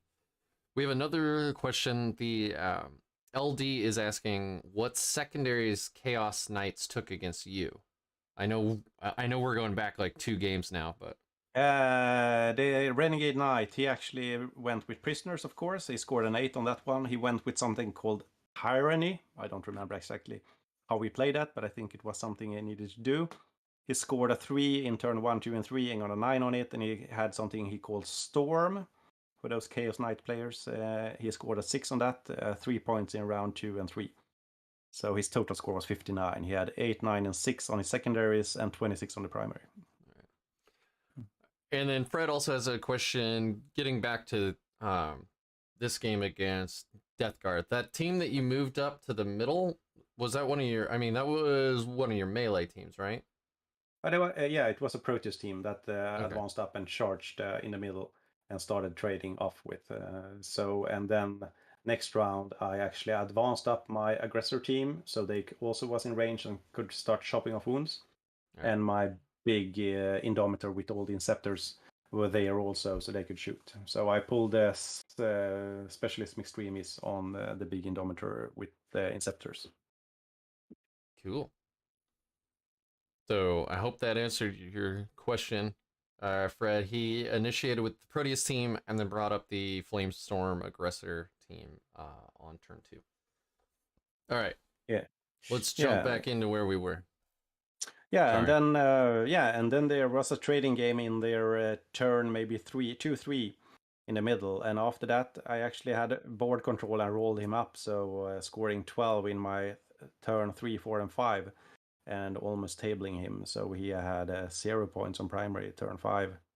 Wow. So So, this, so you killed Morty turn 2 then? I think it was turn 2, turn 2 or turn 3. I lured him out with the Proteus team. He charged it. So I must have lured him out maybe in turn 2 and shot him off the board turn 3. And Something that's like when that. you did the specialism extremists, like Yeah. Imperial Fist Wombo combo, and you And just shot him off. Yeah. just killed him. Just Yeah. nice. Okay. And Being asked actually, and this is a great transition. So, Grow Zone, which I probably butchered, but it's the internet. How often do you find yourself using specialism extremist strat now that the CP is so much lower? actually, let me see. I used it against White Scars. I did it against Renegade Knights. I did it against Death Guard. I did it against Imperial Knights, and I did it against How as well. So I used it in every game. But not multiple times a game with No. multiple Yeah, kill teams, right? It's too one. expensive for that. Yeah, once a game. Okay. And they always on the big one with the Inceptors, the 40 shots with Gotcha. AP2. Yeah. All right. Well, that answers that. So day one was finished off with a 98 to 50 again, because I maxed out on Man. primary, long vigil, and banners, and bring it down. I got 13 on, so 98 to 50 on that third game. You're killing me, Smalls. That's it. I've never had games that good. That's awesome. Yeah, it was a great first day. Great first day. So you go in, you're hoping for a 3-2. You're thinking you'll get a 2-3. You've already got end of day one, you're now at 3-0. So you're over the moon, I assume, right now, right? Like if you just lose your next 2 games the whole next day, you don't really care. You've already met your goal, right? Yeah, exactly. So I felt very good. And the problem is when you're doing this well at the tournament, you know you're going to face off against the great players, Yeah. also going all wins, high scores. Mm-hmm. So leaving day one, looking at the pairings and seeing that I'm meeting Daniel Hesselberg next day, who is a former VTC captain of Team Sweden and playing 40K for 20 years or so. A great Marine player playing his Imperial Knights, and everyone was knowing he probably was going to win this. I was very nervous going into day 2, meeting him with his Imperial Knights on this table where he smacked his last opponent, because he was on the streaming before my game 3 with his Knights. So yeah, I thought, okay, so I'm coming back tomorrow. I want to score high, but not expecting to win. So that was my intent going there, and maybe maybe I can get a 4-1 at least. If I lose this game and I end up with a good matchup in the last game, I might do a 4-1. So I was very happy after day 1. That's awesome, man. Yeah. So And which mission was Imperial Knights on? So I can update the stream. the mission now is Tide of Conviction, and that is the one, the number 31. Dawn of War, where you also need to hold 4-4. The one where you have the 2 objectives moved sideways. Yeah, this one's wonky. Yeah, it is. And it also has a pretty special progressive one. You need to hold your opponent's territory to get extra points. And at the end of the game, if you hold his backfield or the one in the middle, so you can score up to an additional 8. So going second on this mission is quite important. So you want to go second? On this mission, you want to go second most of the times. Facing off against knights, you probably want to go first because you want to take down a big knight so he can't do so much damage. Right. Okay. Yeah. But otherwise, this mission is great going second because, if you can turn your last turn, you can get so many extra points by just getting a secure 12 plus 8 more by just running over your enemies. You can score 20 on primary last round. So you can play quite a chill game, saving all your army, and then last round running up there for 8 extra points and getting 12 plus 2. So, but you can't do that against knights because it's not the same game. But looking at the map, I went with, again, he's playing knights. He has big bases. He's not so keen on moving over the battlefield, so long vigil is perfect. Also, it's a teeny tiny, like it's not, or it's a shallow deployment zone. That's a much better way of explaining that. Yeah. And you have 3 objectives in your table quarter quite close to your deployment. So 3 banners are going up, and maybe he contests 1, but you get a 10-12 solid on banners. So on this mission, I went long vigil, banners, and it's knights again, so bring it down. So, I mean, it worked last time. Why not do it again, right? Yeah. I had to do something, I thought. The hardest part here is you need to hold 2 for 4 on the primary, so it's going to be hard. You don't want to expose yourself to a shooting Imperial Knight because he's going to shoot you off the battlefield. So the hard part is holding objectives and still being able to, hide. Imperial Knights are the ones that can do the wombo combo. It's like 16 mortal wounds or whatever with the volcano cannon, or is that is that Chaos Knights? Exactly. That is the Imperial Knights. Okay. They shoot and all 6s to wound. The damage from the weapon converts to mortal wound, no cap. So you're gonna take so many mortals. So he is going first. So I choose Black Templars for my second my whole army to have some 5 of Feel No Pain against him. Yep, and, I was just about to ask if you were going to go Black Templar. Yeah, and that's a great thing because we have some armies like Tau do some mortals, Imperial Knights do, but you have Thousand Sun and Tyranids. They pump out so many mortals. Mm-hmm. And now being able to play defensively, and actually, if you look in our book, you can choose 1 chapter trait or a successor trait. Yeah. So actually, if you look on it, you can be Black Templars 1 round. You can be Inheritor of the Primarch 1 round for being Black Templars again. And then you have Wardens for turn 3. So you can actually have a 5 of Feel No Pain on your whole army for 3 rounds. So I don't think, can you do Inheritors of the Primarch on Black Templar? Because they're a second founding chapter, not a first founding chapter. Yeah, maybe. Yeah, you're right. Yeah. You're right. Yeah. This is where you need to know the lore a little bit. Yeah, exactly. So you have to play Wardens instead. Yeah. Yes. So you can do Warded. Yeah, absolutely.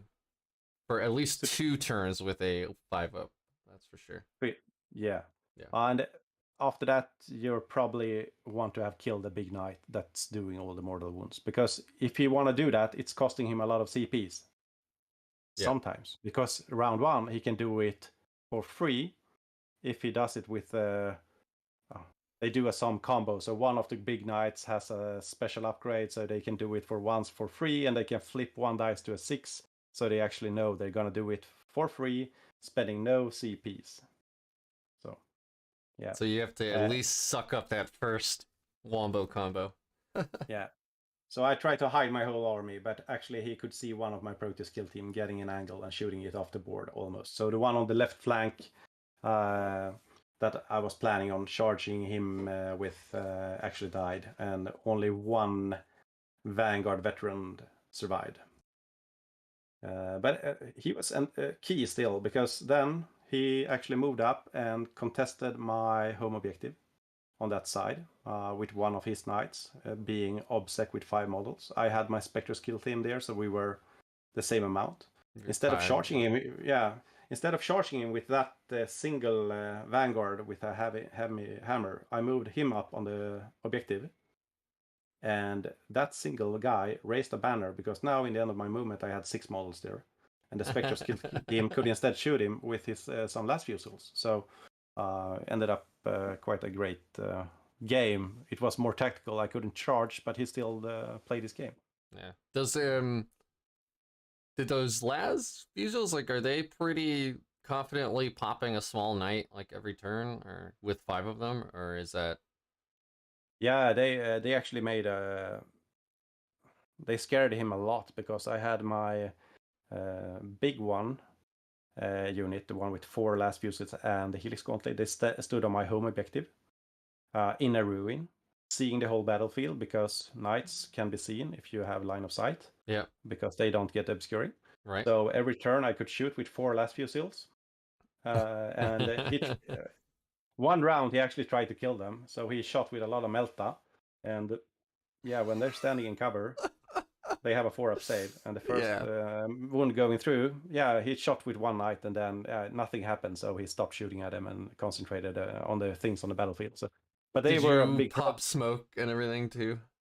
No, I didn't. I just left them as they were because I thought, okay, kill them. Okay. I have my Psyker standing there, but they survived and they actually did a lot. That against the knights, they actually do damage. On the small ones, they wound on 3s. On the big ones, they wound on 4s. So, okay.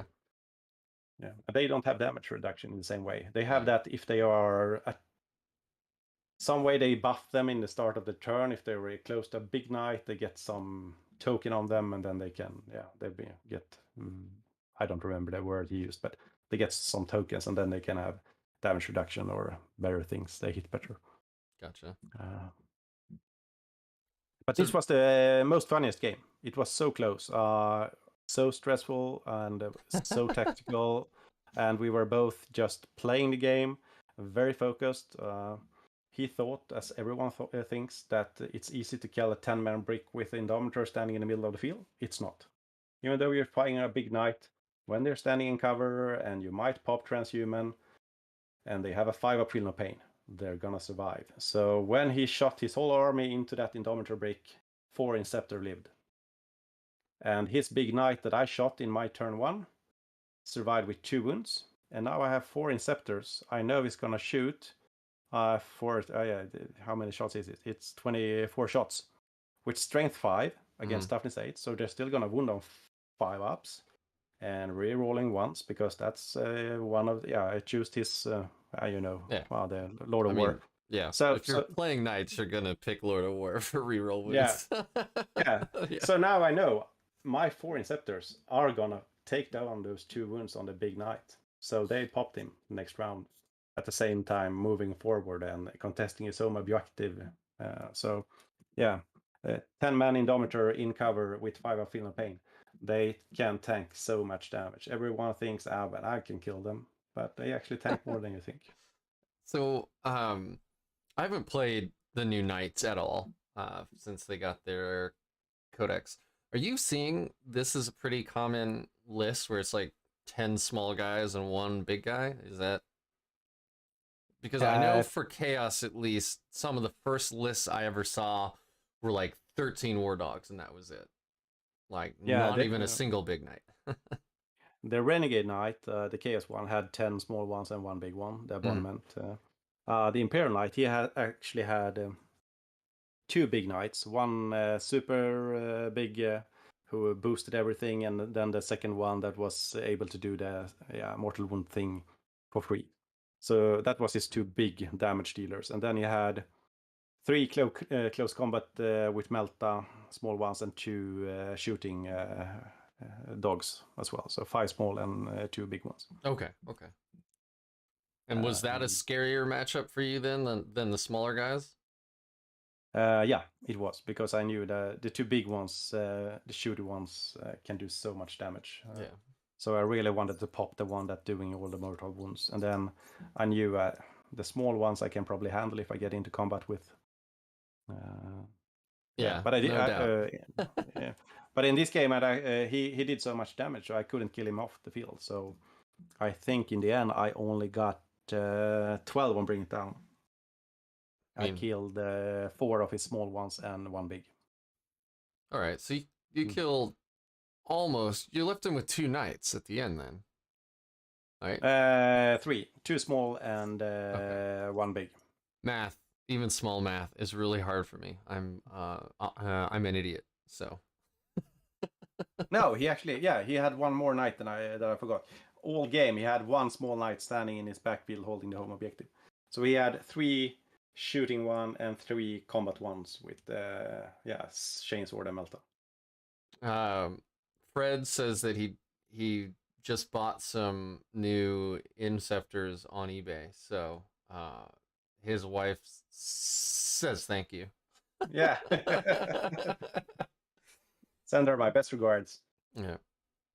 And then Damned Legion, hello from New Zealand. What do you think about the idea of a new Deathwatch unit, 5-man, just black shields? That would be cool if you could take that. That'd be pretty rad. I would settle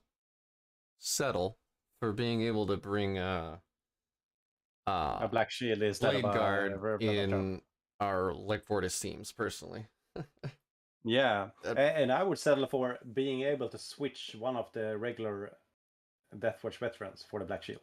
So actually, yes. Oh man, that would be key. So you could actually have that second half with mixed unit and not a veteran upgraded. So yeah, that's pretty frustrating when I see that. I'm like, I forgot. It's always 5 vets, and then you can tack on 1 black shield.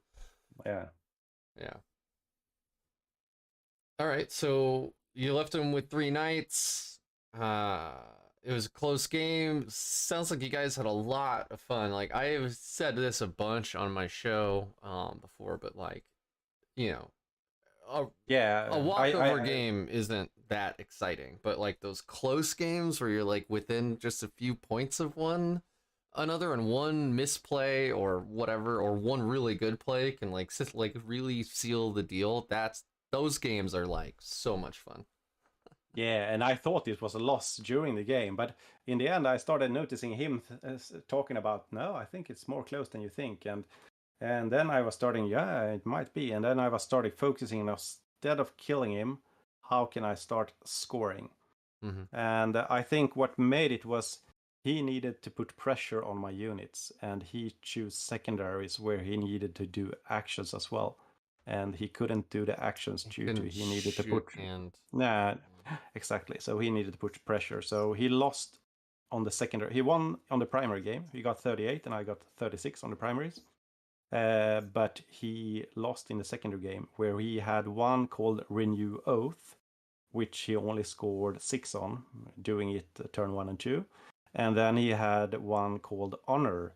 And scoring Honor is apparently hard against us because he gets extra for killing vehicles and monsters and stuff. And you don't have any of those. No, exactly. And he has to take some objectives more than us from us. And he only got 10 on that one as well. But Yield No Ground, I don't remember. He only took 3 of his own. Yield No Ground, he got 15 on. But I got Long Vigil, again, 15. Banners, a solid 12. And Bring It Down, 12. So the final score was 85-79. I think we reported 82-79 because we miscalculated some stuff. It looks like your video is now working. That's very bizarre. But now we can see you moving. Yeah. So Bring It Down, we forgot about 1 knight I killed in the end. So we played out as a 10, and then we just gave me +2 in the end on banners instead of +3, so I got 11 instead of 12. But the final score I think should have been 85-79, but we reported 82-79, so it was a 3-point win. So it's a very close game, but a very fun game. Yeah, those are the games that I love. Is like, where it's anybody's turn. There's just the small things that would have made a difference. So and it was one time there, I think turn 4 or 5. I actually asked him, because I tried to split out my big Indomitor with aggressors and try to steal his home objective as well as doing damage. And I'm trying to stretch them out, and then how I'm gonna play this. And I actually asked him, what do you think? And he says, I shouldn't do like that. I would do this. And I do what he says, and that wins me the game, actually. So Yeah. he gave me the recipe for the win. So, but like, I gotta be honest though. Like, I've played against a lot of strangers with this game, and so many of them will do that. I'll do that. Like, yeah.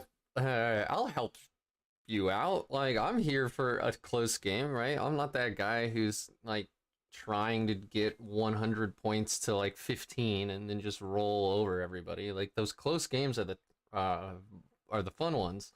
And as everybody learns, like, what's the, you know, like a high tide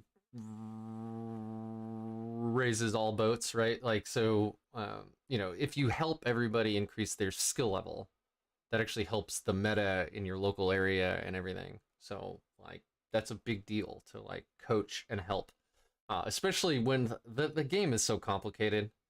And then when you look at like Deathwatch, we're complicated in a complicated game, right? Like, we can do almost anything. We're basically Eldari, so, you know, like, reminding people that you can do this or that is just, I think that's good, like, good sportsmanship. So yeah, and I often say to my my opponent in the beginning, I play with full takebacks.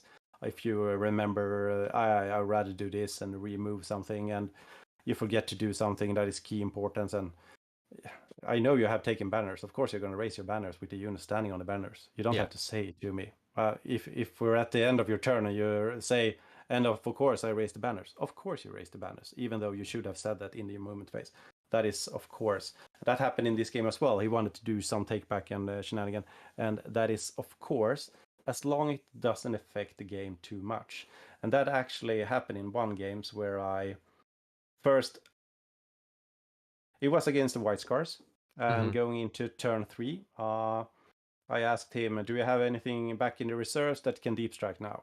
No. Okay, you don't have any deep strikes left. Okay, so I can let my backfield go and move forward. Yeah. So I let my backfield go and move forward, and in his turn 3, at the end of the game, in turn 3, he remembers, oh shit, I have one thing left in reserves.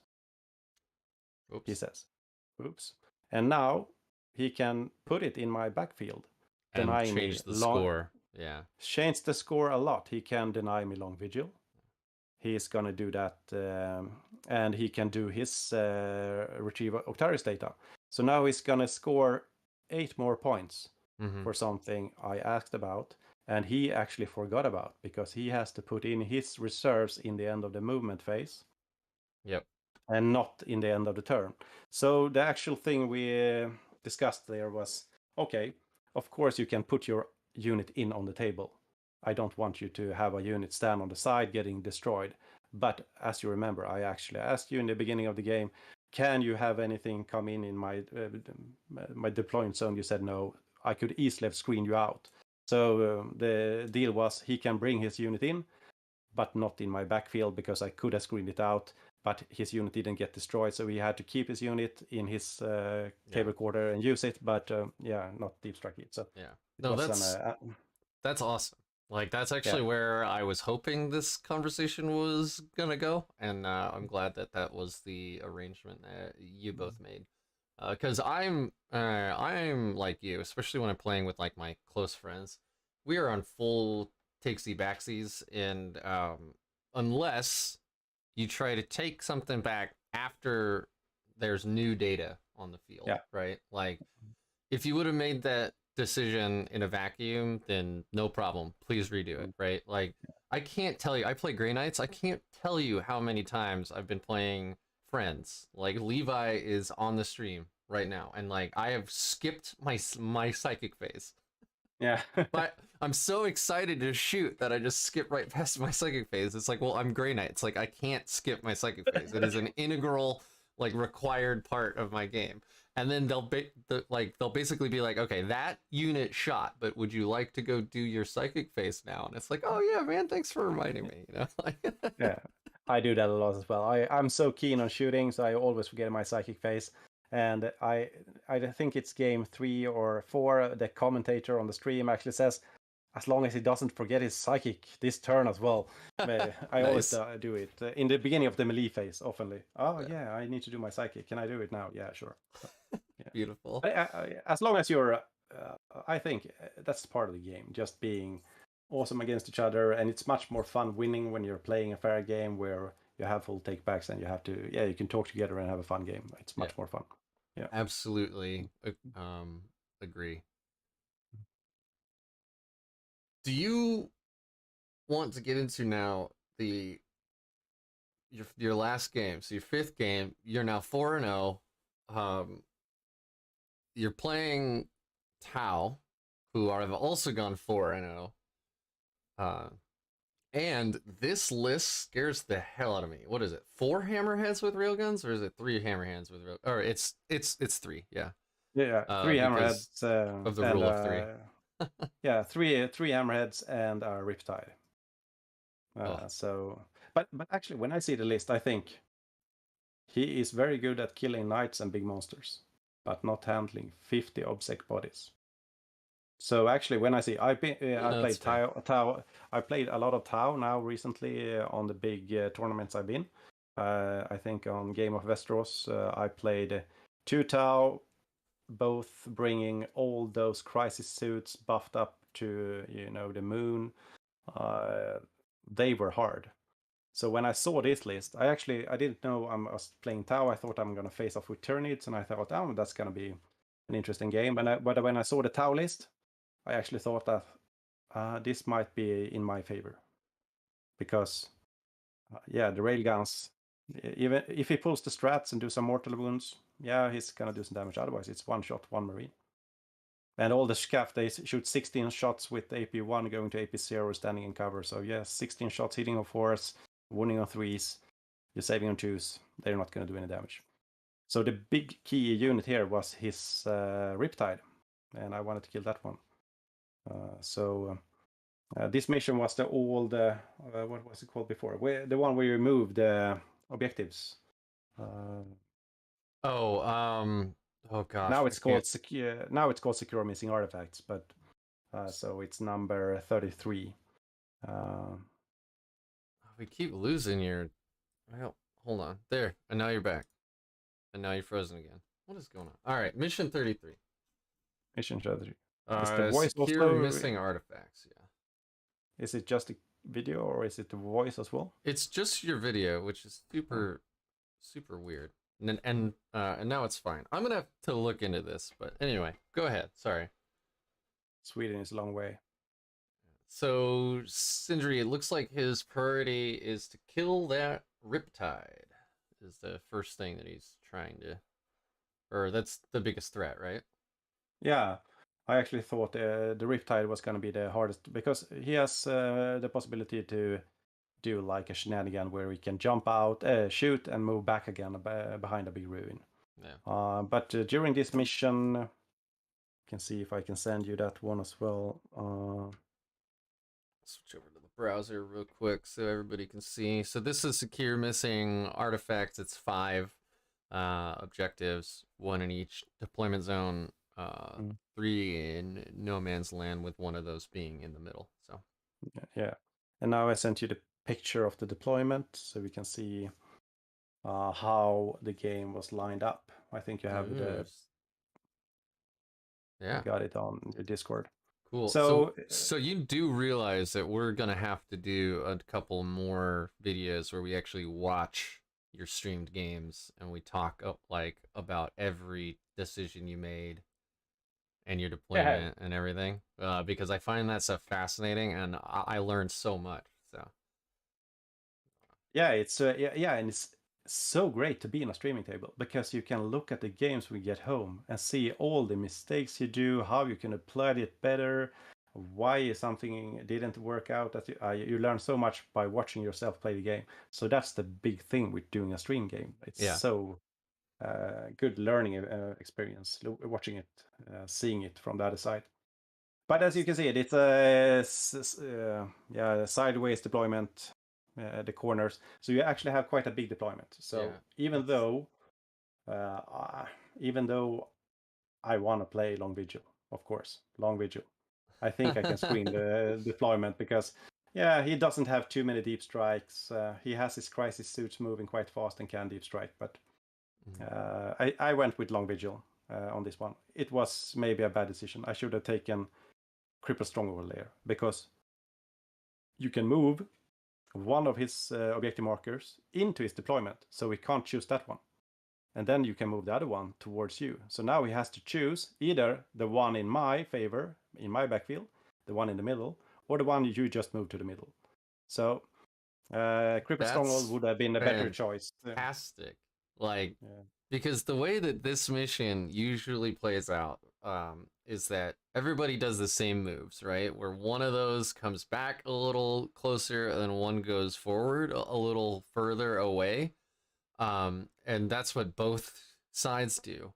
But you're like saying that with our secondary of Cripple Stronghold, you actually want to change that up slightly and move it, move one into his. So usually the player whose turn it is to move one will move one into their deployment zone, and that's to make it so it's easier for them to take and hold it. But for Cripple Stronghold specifically, if they move it into their deployment zone, they can no longer pick that as a stronghold.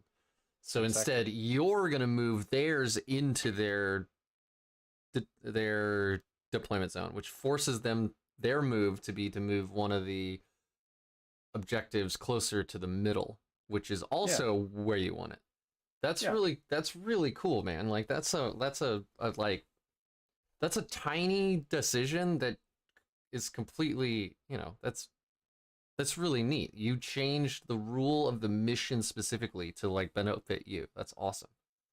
Yeah, unfortunately, I came up with it after the game, watching it. So well, I mean, I but would have never thought of that. So this is like the difference in our skill level, right? So thanks. So Long Vigil, and then we talked about this in the beginning. It's Tau, so it's a Xenos, the first Xenos I've faced, but he only has 15 units. So the discussion between Suffer Not Alien or Grind him down, I went with Grind because I knew I was going to pick up at least 2 units every round, scoring maybe 3 points every round instead of picking up his whole army for 15, which I can't do. So I lost you on the sound. No, you're back. I was just not talking for once, which is pretty rare. You should ask my wife. I don't shut up. And banners as well. Man, you love banners. I always find that's like my fallback pick. It's the one that I don't like. But you've also built your list specifically to do this, so which is very cool. Yeah, but because it's so easy. If you can hold 2 objectives, which you need for your primary, you need to hold 2 objectives every round to do your primary anyhow. So you know you're going to have 2 banners for the whole game, and then you have a solid 10. And then if it's going well, you're just going to get more, because then you're going to raise something in the end game. And maybe turn 5, if you're very spread out over the board, you have 4 banners, you get 4 extra points after the battle. So banners is a solid pick, especially now in the new game. But feeling quite confident going into this game. He gets first turn. I think I have. If you look at the deployment here, that big ruin you see in the right here.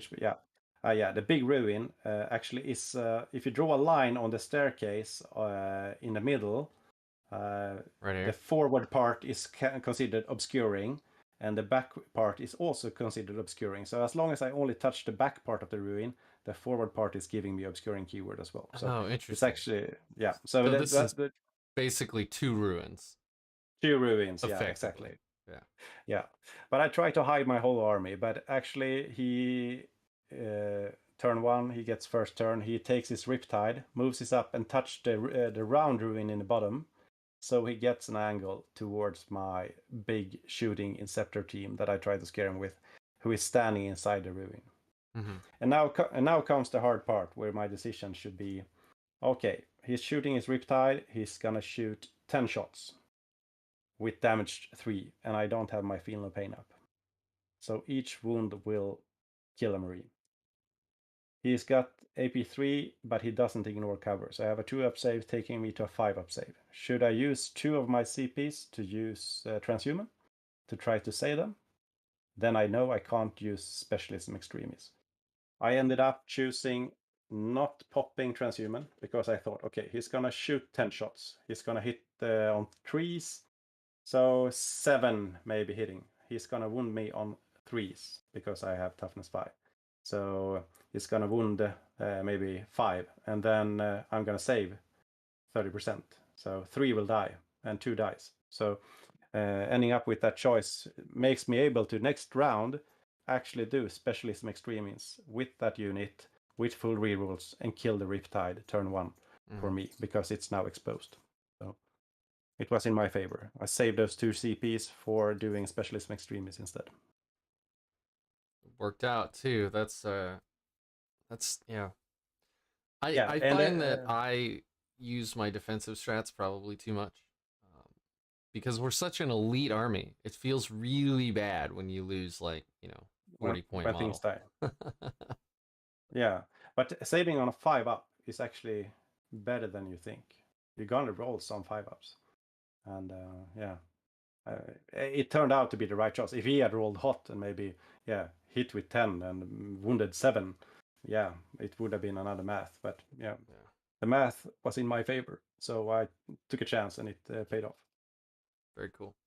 And the game, my game plan actually was to kill the Riptide, and then all his chaff, because all his missions, he played aerospace something and decisive actions and prisoners, and those things require him to do action with infantry all over the place. Yeah. So after killing the Riptide, my goal was to just split fire and try to kill all his infantry everywhere. And that's what I actually did, and just leave the hammerheads for the combat later on. Yeah, and let them kill them. Aerospace Beacon is also one of those ones that's at least it used to be. Maybe they plugged this hole, but it used to be like you could wait till almost the end of the game and then score like 12 on it. Yeah, Aerospace Homer or something like that. Yeah, he can do it as at how many places he wants each turn. So turn 1, he actually did it on his baseline in the back of his deployment, and down at the round ruin. Okay. And then his turn 2, I think, in the big ruin in the upper part of the screen, he moved up a unit, standing very close to my Proteus kill team that was hiding behind that ruin, and actually ending up within range for heroic intervention. So I actually tell him that right now I have 1 CP, and you're standing within range of my unit. You can move it back, so otherwise they will die. And when he looks at it, he sees that he can't be outside range of heroic intervention and do the action. So he is hoping that I'm not going to use the CP for that. So he actually continues trying to do that action, which would finish next round. And instead of popping any defensive strats, I just save that 1 CP to do the heroic intervention. And I actually do it, destroy that unit, and slingshot up on his home objective and kill a hammerhead next round instead. So, woo! That's awesome. That's so awesome. Yeah. Before we get back into it too far, Fred asks specifically, he says recitation of focus already gives you a +1 to hit. Watchmaster first, captain on bike. Thoughts? I know you already mentioned that one of the benefits is a Watchmaster's infantry. So if you really need some clutch move, even though it turns off his aura, you can have him do an action. There's several benefits. Nowadays, I always roll my litanies first, because then you know, are you getting off full rerolls to hit the melee or not? So if you know you're gonna do combat, this round. You're planning to do combat. You roll your litanies, and you know, oh, I didn't get full rerolls to hit in combat. Then you can take the Watchmaster and give that unit full rerolls to hit in combat instead. So he brings a lot to the table. And then having that, if I'm playing very defensively around, I might use the Chaplain to buff up the shooting to a 2-up. And giving them full rerolls to hit, so they can jump away and they can hit on 2s with full rerolls. And if they have a -1 to hit because it's Elder or something else, they're hitting on 3s with full rerolls. So the Watchmaster actually brings a lot to the table. He is now infantry. He can do a lot of actions that we want to do. We want to do banners. We want to do cripple, and those can only be done by infantry. I think retrieve Nihilum data can be done by bikers. So a captain on bike can do a retrieve, but I never play retrieve because it's max at 12 and you're often going to get an 8. So banners is much better. But also the Watchmaster, he has a 2-up save and he has some cool stratagems. And actually in the game against the Knights, I actually, on my home objective in the base, I charge one of his Knights with my Watchmaster and get some wounds in on him.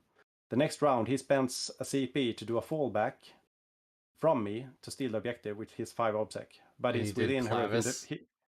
Yeah, I did. I used a heroic intervention and I used Clavis to give him just 3 mortal wounds and fight lost and it kills him off. That's amazing. Yeah, it's so cool. I always know that strat's there and I never get to use it. That's awesome. Nah, and I got anxious that I thought, but maybe that's the strat you need to actually upgrade his spear, but you don't have to. That's something else. So yeah. Yeah. No, they the Clavis is the key thing. Like, the like gauntlet that they have. So yeah. But actually, the captain of bike, he was great when you had the shield and you want him to move up and give the cover on the middle of the battlefield. Now, when you're playing most of the game in your own table quarter, and just in the end game rolling up your enemy, you're playing half of the game at your table quarter. The Watchmaster will be there every round, buffing something, doing action, raising a banner. He's better than the captain on the bike. I mean, don't forget though that when he does an action, his auras turn off, so the other units around him don't get the. No, they don't get the reroll once, but that's so rare. They need that. No, optimized priority is on your Chaplain. Yeah, Chaplain right. on bike. Okay, never mind. Like I said, I'm an idiot. So the Watchmaster is just a basic Watchmaster, no upgrades. Yeah, he's just there to raise banners and buff units going forward. So in the end, the Tau game actually ends 88-43. Due to he's denying long vigil. He actually gets to deep strike 2 crisis suits up in the corner, which if you take back the picture, you can see that it was quite hard to hold the corner and still be on back the battlefield. The forest. Up in the forest. He actually, so a 2-man crisis suit drops down there in his turn 3, denying my long vigil in turn 3 and turn 4 as well, because I can't handle them in turn 3. So I only get an 8 on long vigil in this one. I get 13 on banners, I get 12 on grind, and 45 on primary. I need to take another look at banners, obviously, because it never scores that well for me. But like, you are consistently getting over 10 every single game, which is super good. Yeah, I think the worst result was 12 on the banners. So, fantastic. Yeah, banners is great because often if you play banners, you know you have 2 at least. So you're raising 2 on your first turn and getting 2 in round 2 and 3. Maybe in round 3 you raise another banner because you're standing on one of these objectives. Then you get a 3 in turn 4 and 5, and then you get 3 extra after the game. So there you have a 12 or a 15. Yeah. Very smart, wicked smart. All right, so you trounce the Tau player, and you really think it's just because like they brought so many hammerheads to go into knights and like big nid monsters that it was just like a mismatch, like list for list. Or I mean, primarily, obviously, there's like player skill involved as well, but Yeah, he said before the game he's never played Deathwatch before, and he said himself like my list can't handle your list because you have too many bodies. yeah. So he mentally before the game was in a bad space because he was going into the game thinking he has lost, and that's never good because then you're And then he did a few mistakes as well, which made his score go down. He forgot to be on one of his home objectives, especially the one that you get the 3 extra points from round 1. He moved off it and forgot to place a unit there. He didn't do his decisive action because he moved up in the midfield. So he actually missed 3 points on the decisive action and 4 points on his primary round. So yeah, small mistakes, but it's the last game of a tournament. You're tired, you're mentally drained. Super tired. Yeah, so you're gonna do mistakes. And I played 6 games at LVO, man, and that last game I was like completely brain dead. yeah. I've never been to anything more than a 5 game, but I it would be so fun to play something bigger. But I think it's gonna be it's so wrecked after 5 games. I can't imagine those going 7 games or something like that. Well, it must be. Well, if you did well at LVO, you had to play a shadow round that same day. So day 1 would have been 3 games, day 2 would have been 4 games, and then the next day, if you made the top 8, you had to play another 3 games for a total of 10. It's 10 games in 3 days, and you're trying to be at the top of your game for every single one of those. Now, granted, almost nobody makes it to the round of 8, right? There are, 1,200 players, or I'm sorry, there are like 700 players, and there's only 8 in the top 8. But still, like the folks in the top 8 could play up to 10 games. Yeah, that's insane. That's 30 hours of gameplay. 30 hours over 3 days. So 10 hours a day.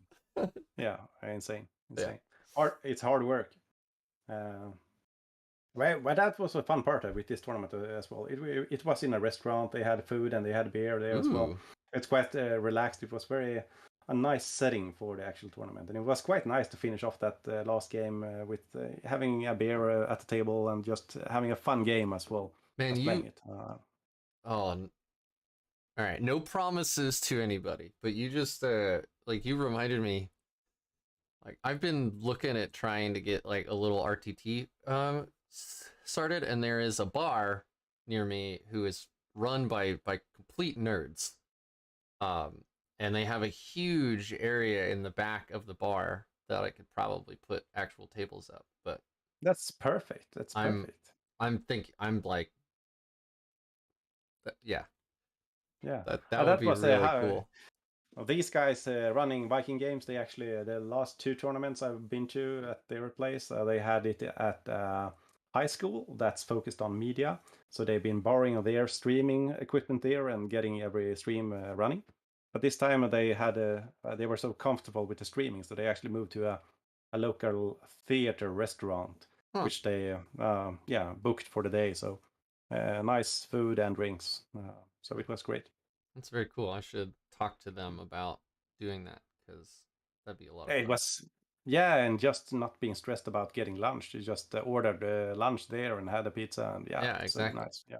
I mean, this place has a lot of like American bar food, so it's like burgers and fries and stuff, and beer on tap and everything. So just that would be amazing. Yeah, perfect for the RTP.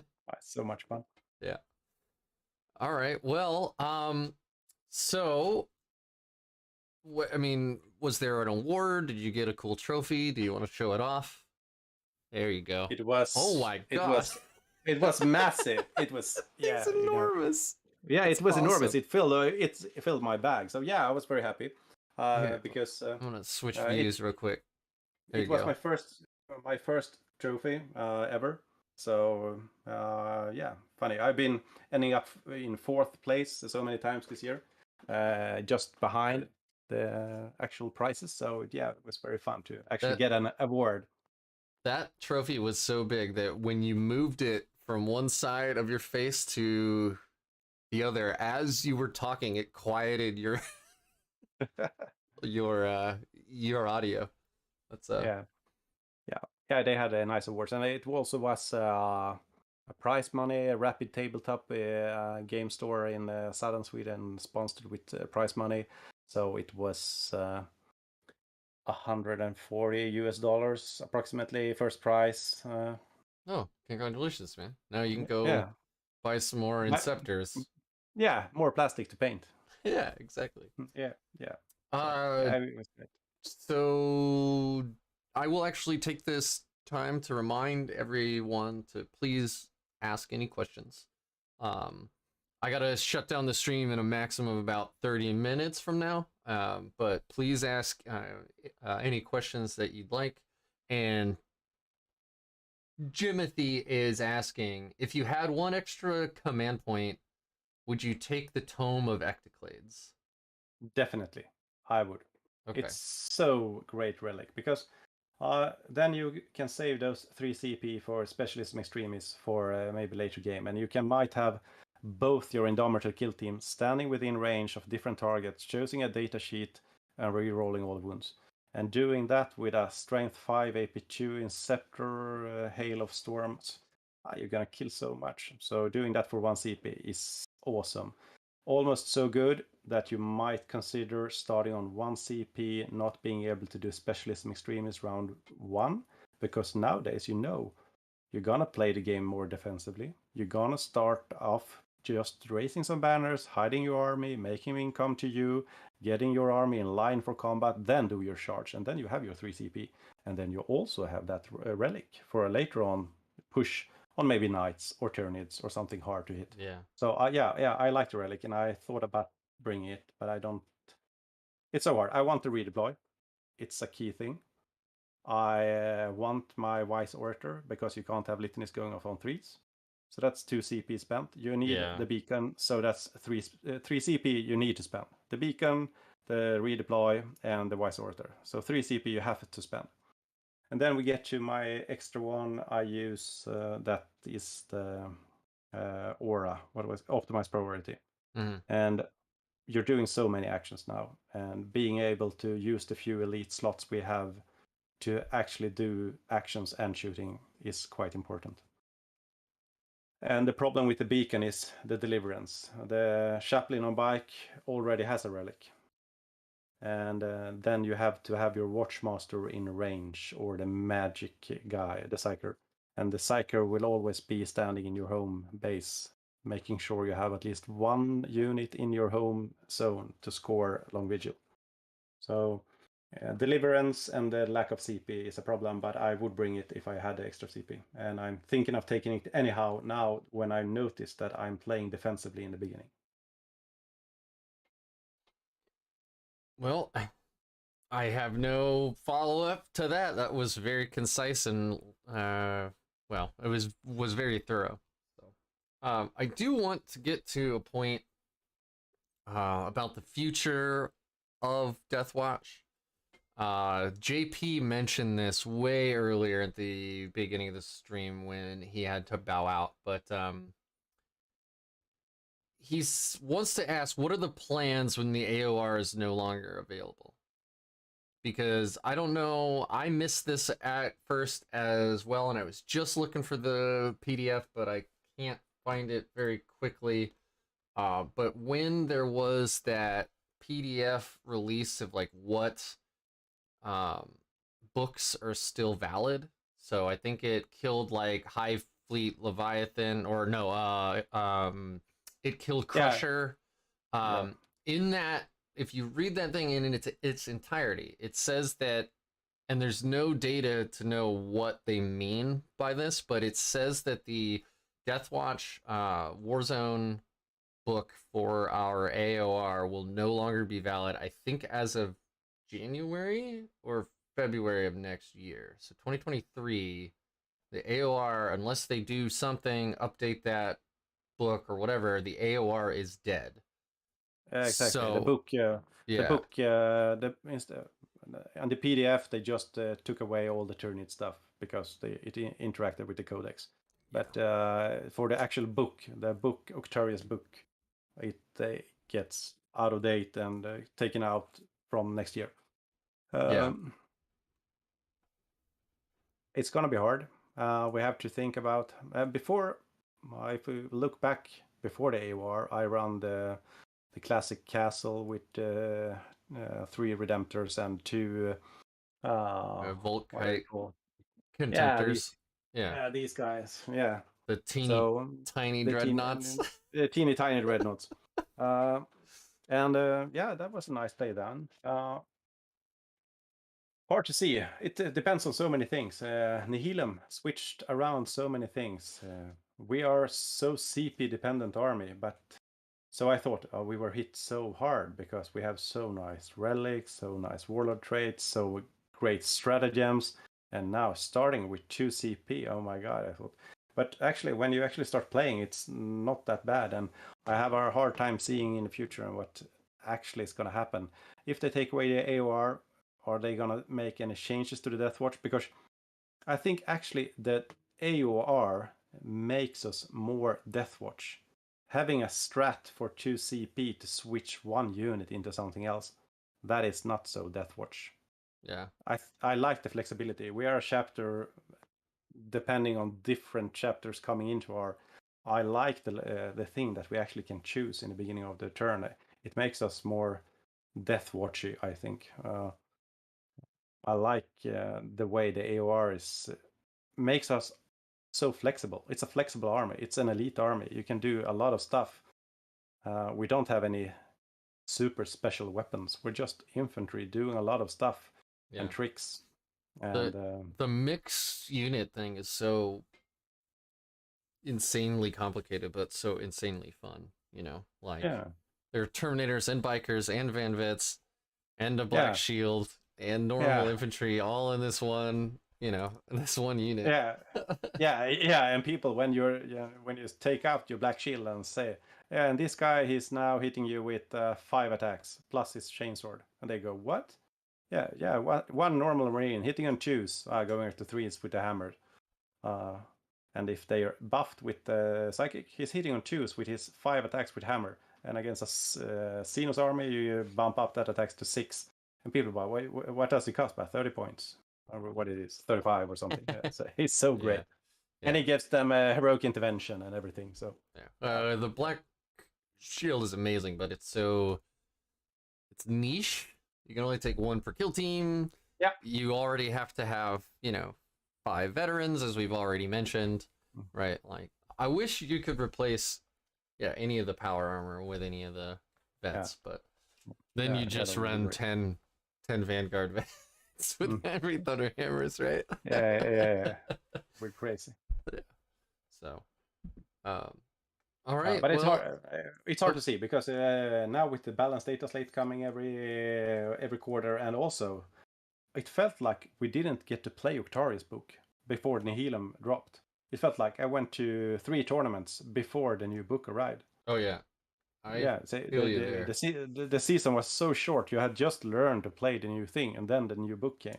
So it will be fun to see in the next year if they take away AOR. How is the new missions gonna look? But I think the game right now is in a much better place because it's so much more balanced. I like the way it's more balanced. That they actually boost some armies that's not so good, and they actually get armies that are way too good down a bit. It feels like right now it's only Sisters that might be a bit too buffed. Otherwise, I think it's quite an even field out there. I finally found that PDF. It's called the Content Validity Update. I've put a link into chat for anybody who wants to see it. But January 2023, unless superseded by a codex, it says. So so valid until, so through the end of this year. As of January 1st, 2023, the AOR is technically dead. Unless like Space Marines 2.0 might hit, and then it'll update to say that this is okay. It's, but who knows? But I agree with you. Like being able to put our whole army into a chapter tactic, being able to, use the deep strike stratagem, um, come at folks all crazy like feels like Deathwatch, because I know I'm preaching to the choir here, but the lore of that entire chapter organization really is that they bring veterans from all over the whole galaxy to fight, and they learn from each other, and they make a very elite and very tricksy, uh, you know, like underhanded. They fight to win. This is not like honorable fights, like even teams. Like they are underhanded, and they will use, like Xenos relics, and they'll do anything that they can to win. And I like that the AOR feels that way. And the base book, like Brotherhood of Veterans, is an awesome, fun stratagem. It's expensive, and it doesn't feel as good as the AOR. I don't think personally. No, and I think that is probably a change that should be. If the AOR drops, I think that stratagem should be 1 CP. It's too expensive to have it at 2 CP. One unit in another chapter. I think 1 CP. But I could. The Specialism Extremis is good, but if they take away the AOR, I wouldn't feel that as the biggest loss. I would feel the loss of being so flexible and tricksy with being able to choose your chapter. That would be the biggest loss, I think. And the redeploy stratagem, it's so fun as well. I did a battle report with the One Last Blade channel, and I brought my Deathwatch, and partway through the game, Stefan is like, "It's like playing Eldari. Stop!" I'm like, "Yeah, I can do anything I want, basically. Like, I need to plan it out, but I can fall back and charge. I can fall back and shoot. I can reroll charges. I can absorb your mortal wounds. I can do all this crazy stuff, and it's army wide, by the way. So have fun with that. Also, I'm just rerolling wounds on everything all the time, right? Like, it's it's a fun army. It takes a lot of like note taking though. How do you deal with that? Like I've actually printed out cards that'll say what the specialism is, and then I actually laminated them. So like for Aquila, I can actually write it down, and then I move that card along with that kill team on the board, or else I will forget that they what they're rerolling wounds against, or like what stratagems are on them right now. I have to keep like copious notes. Yeah, I think I need to do something like that, mainly for the opponent to be able to have a better view into what I actually pick. But it's quite because often that you in the beginning of the game, you're starting off and maybe you go first and you start moving. Then shit, I forgot. I need to do this as well. Yep. I need to choose what do you have most of. Yeah, I have most of troops. Okay, I'm going to choose troops and this on my Aquila teams. So it's actually two data you need to. The Aquila teams has two and one primary for the army, but you're never going to be in Deathwatch, so your army won't be re-rolling generally against that. Yeah. It's just for Aquilas that will have that natively on their cheats. But I think that is something I would like to have some kind of small paper where I can write so easy. Turn one, I choose to be in tactical and I'm white scars. So it doesn't confuse the opponent. What did you choose? And you can see it. Yeah. It's more fair if you're playing competitive, I think. I Yeah. felt the lack of it on the last tournament and I felt the lack of it now. Maybe just a small whiteboard, just write up. I'm tactical, I'm white scar. Yeah. And on the same board, I can write down what I'm re-rolling generally against and what my Aquila are re-rolling. So it's quite fair. We can see it. So I don't forget or just cheating, not cheating, but it can feel like that for the opponent if he's not. We're doing so many tricks. It's so hard for them to keep up. Okay, I'm re-rolling hits here. I'm re-rolling wounds there. I'm shooting this, and we do so much. It's hard for ourselves to keep up. It must be like impossible for the enemy sometimes to keep up with all the rerolls we're doing. So to be more fair, I think about maybe bring a small whiteboard and just writing down stuff so he can see more transparent game. Yeah, I know there's some cheat sheets hanging around the Deathwatch Discord. I think I posted one of mine a while ago, and I've seen various like versions of it flying around. So, um, like you should Yeah, definitely check that out. All of you who are watching. yeah. I think I downloaded your cheat sheets quite early in my when I was learning the army. Um, That's awesome. I started playing like, how long is it now? I started painting the winter 2020 and started playing in January 21. So it's like 2 years now. Yeah. So Okay. just learning to play Deathwatch by watching streams, your stream, Terror streams, Vanguard Tactics, and stuff like that, and just playing a lot of games and looking at cheat sheets and just reading. So it's so many rules to keep up with when you're playing Deathwatch. But cheat sheets are great in the beginning, just to have all. Oh, what more tricks can I do? Oh yeah, Clavis with the Watchmaster. Yeah, Quick Clavis. loss. Yeah. Which this It's a transitions into Jose's question. He's saying thoughts on running a Watchmaster in the Army of Renown. Well, Jose, I have great news. He ran a Watchmaster in this list. He took first place at a nearly 40-person GT. Fought some really strong meta armies, and the Watchmaster did his job, right? Yeah, he actually exceeded my hopes. He was there, and the great thing with Watchmaster now, full rerolls is great on all of our units, and he keeps up with the game because you're playing on your table half. He has some cool strats. He actually has the strat also that you can change what your army is rerolling against. If you're in the late game, maybe have something you need to clean up. Well, you can actually switch over to that and stay. Isn't it like 2 CP though? It's not cheap. Is it 2 CP? Oh yeah, it's Yeah. quite. Maybe it's too expensive. So But like late game when you're just kind of rolling on like 1 CP over and over and over, it's like you don't have enough. but nowadays you actually gain the CP. So actually late game you have more CPs than in the beginning. So yeah, that's fair. yeah. Like I said, I've played one Nephilim game. I have been a busy bee, been doing a lot of camping and stuff. So Yeah, haven't it's been around. summertime. Yeah, man. Yeah. But Um, all in all, I'm keeping the Watchmaster in my list. He's great for the Army of Renown right now, I think. yeah.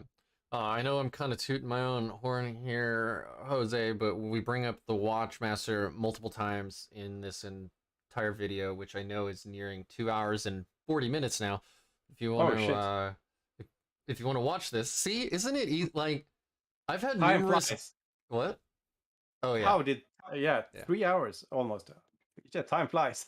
I've had a lot of guests who are like, I don't know how we're gonna fill 2 hours, and then I'm like telling them we have to actually finish up because there's so much to talk about. It's awesome. Yeah.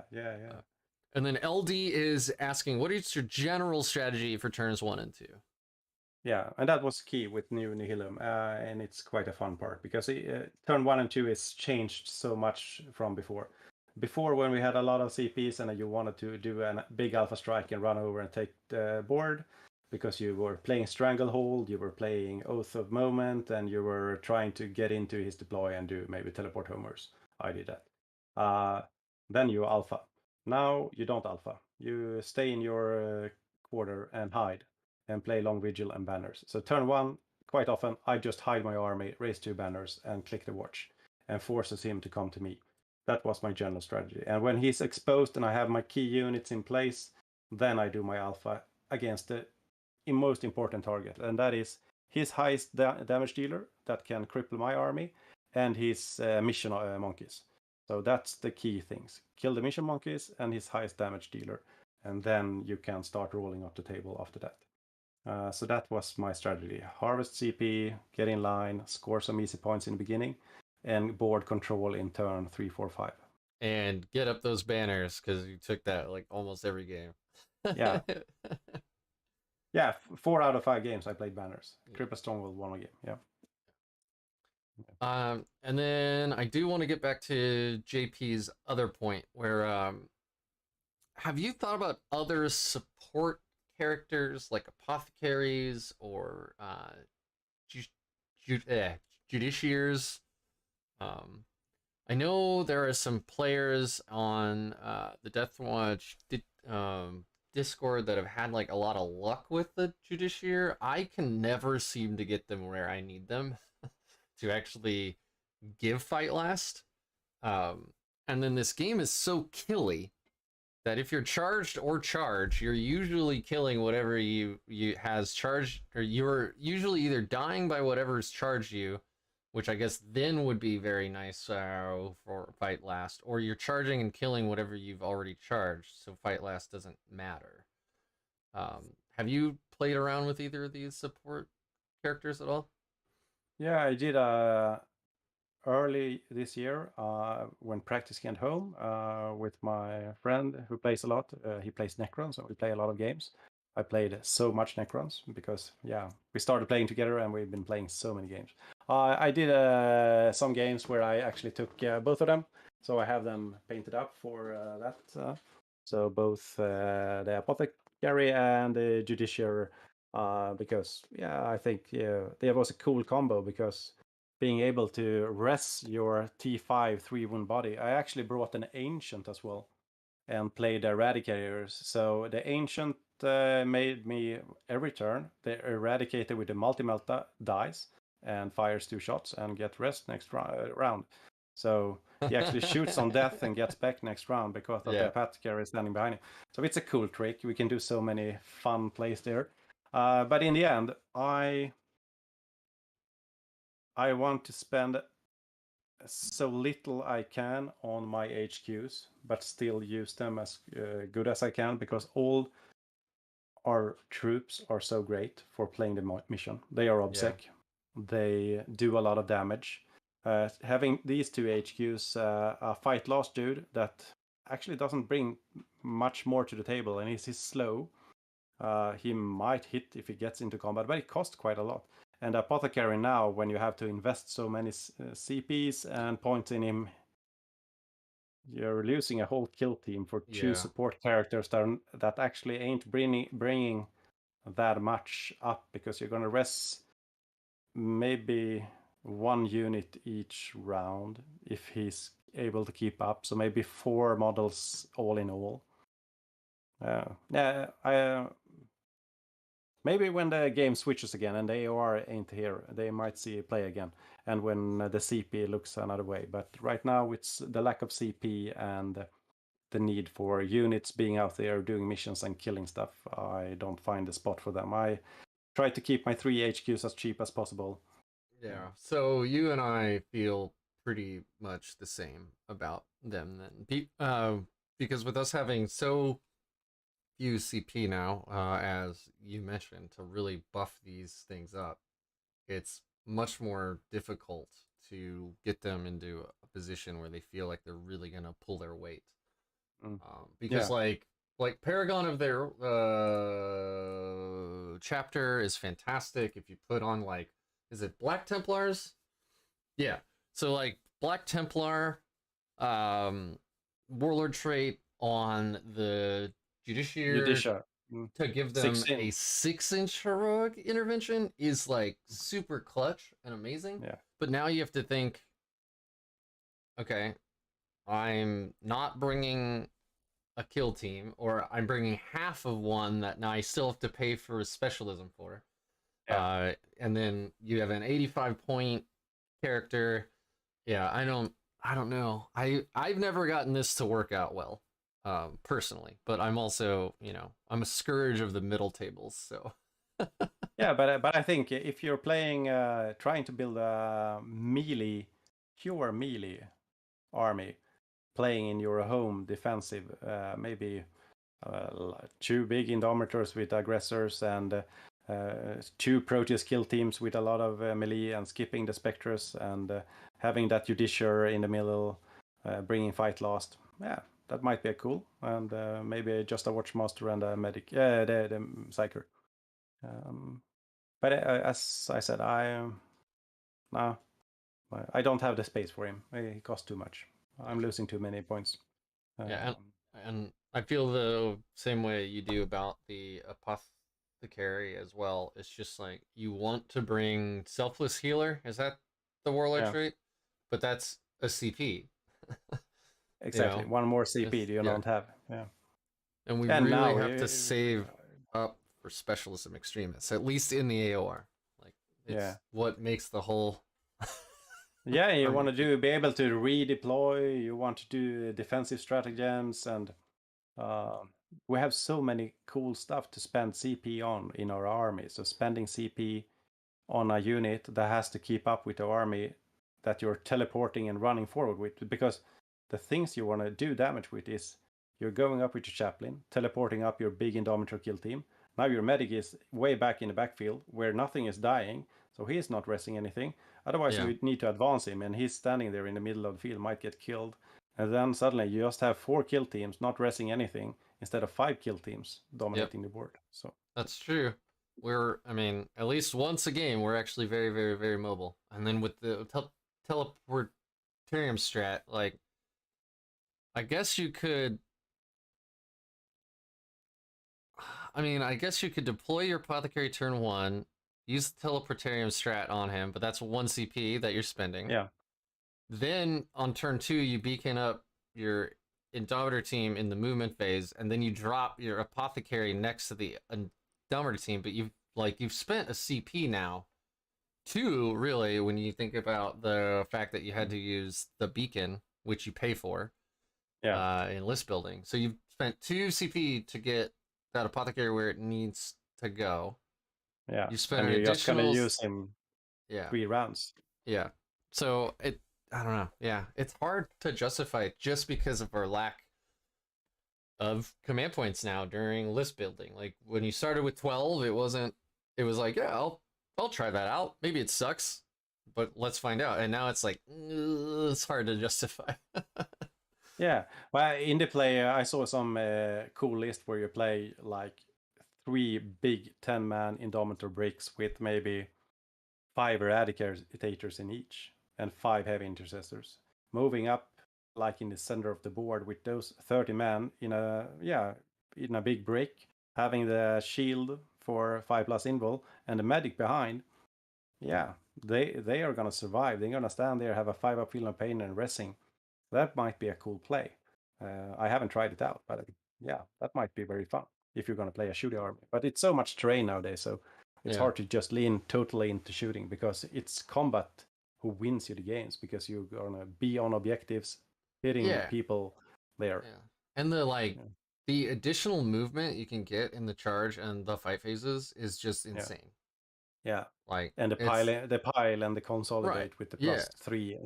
Yeah, like it's bonkers. That's what makes the chaplain with the charge aura litany is what makes this Proteus kill team so fast and so deadly, right? Is that not only is it +2 to charge, it's now a 6-inch pile-in and a 6-inch consolidate. So like potentially 12 inches of free movement. It isn't ever actually 12 inches, but like it's it's considerable. And when you do that, when you do that in your opponent's phase, because he lets you heroic intervene with those units, suddenly in the beginning of your phase, you're now standing 12-inch longer in his his battle lines, and then you're starting your turn there. It's great. Yeah. All right. Well, we've been going for nearly 3 hours, Michael. Thank you so much. I'm gonna have to end the stream soon because I have to go to work in about 10 minutes, and I'd like to make some more coffee. So I understand you.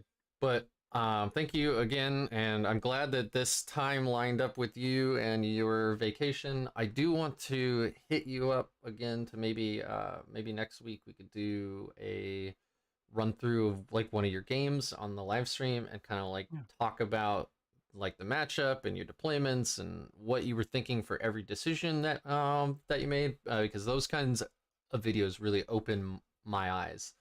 I did one with Daryl I think a month, maybe 5 weeks ago now, so it won't be any Nephilim stuff, but that was actually amazing because he walked through everything, and that, you know, it's Yeah, fantastic. So. definitely. Yeah, and all the games are on. Actually, we had 3 games, so we can pick any one of those. Oh, great. Yeah. Yeah. All right. Well, Yeah. I'll be in touch with you. I got to end this Yeah. stream though, so thank you Ha- again. Thank you for having me, and have a nice day at work. Yeah. And for everybody else out there, you know, like, comment, subscribe, all that stuff, and don't forget to call your mother.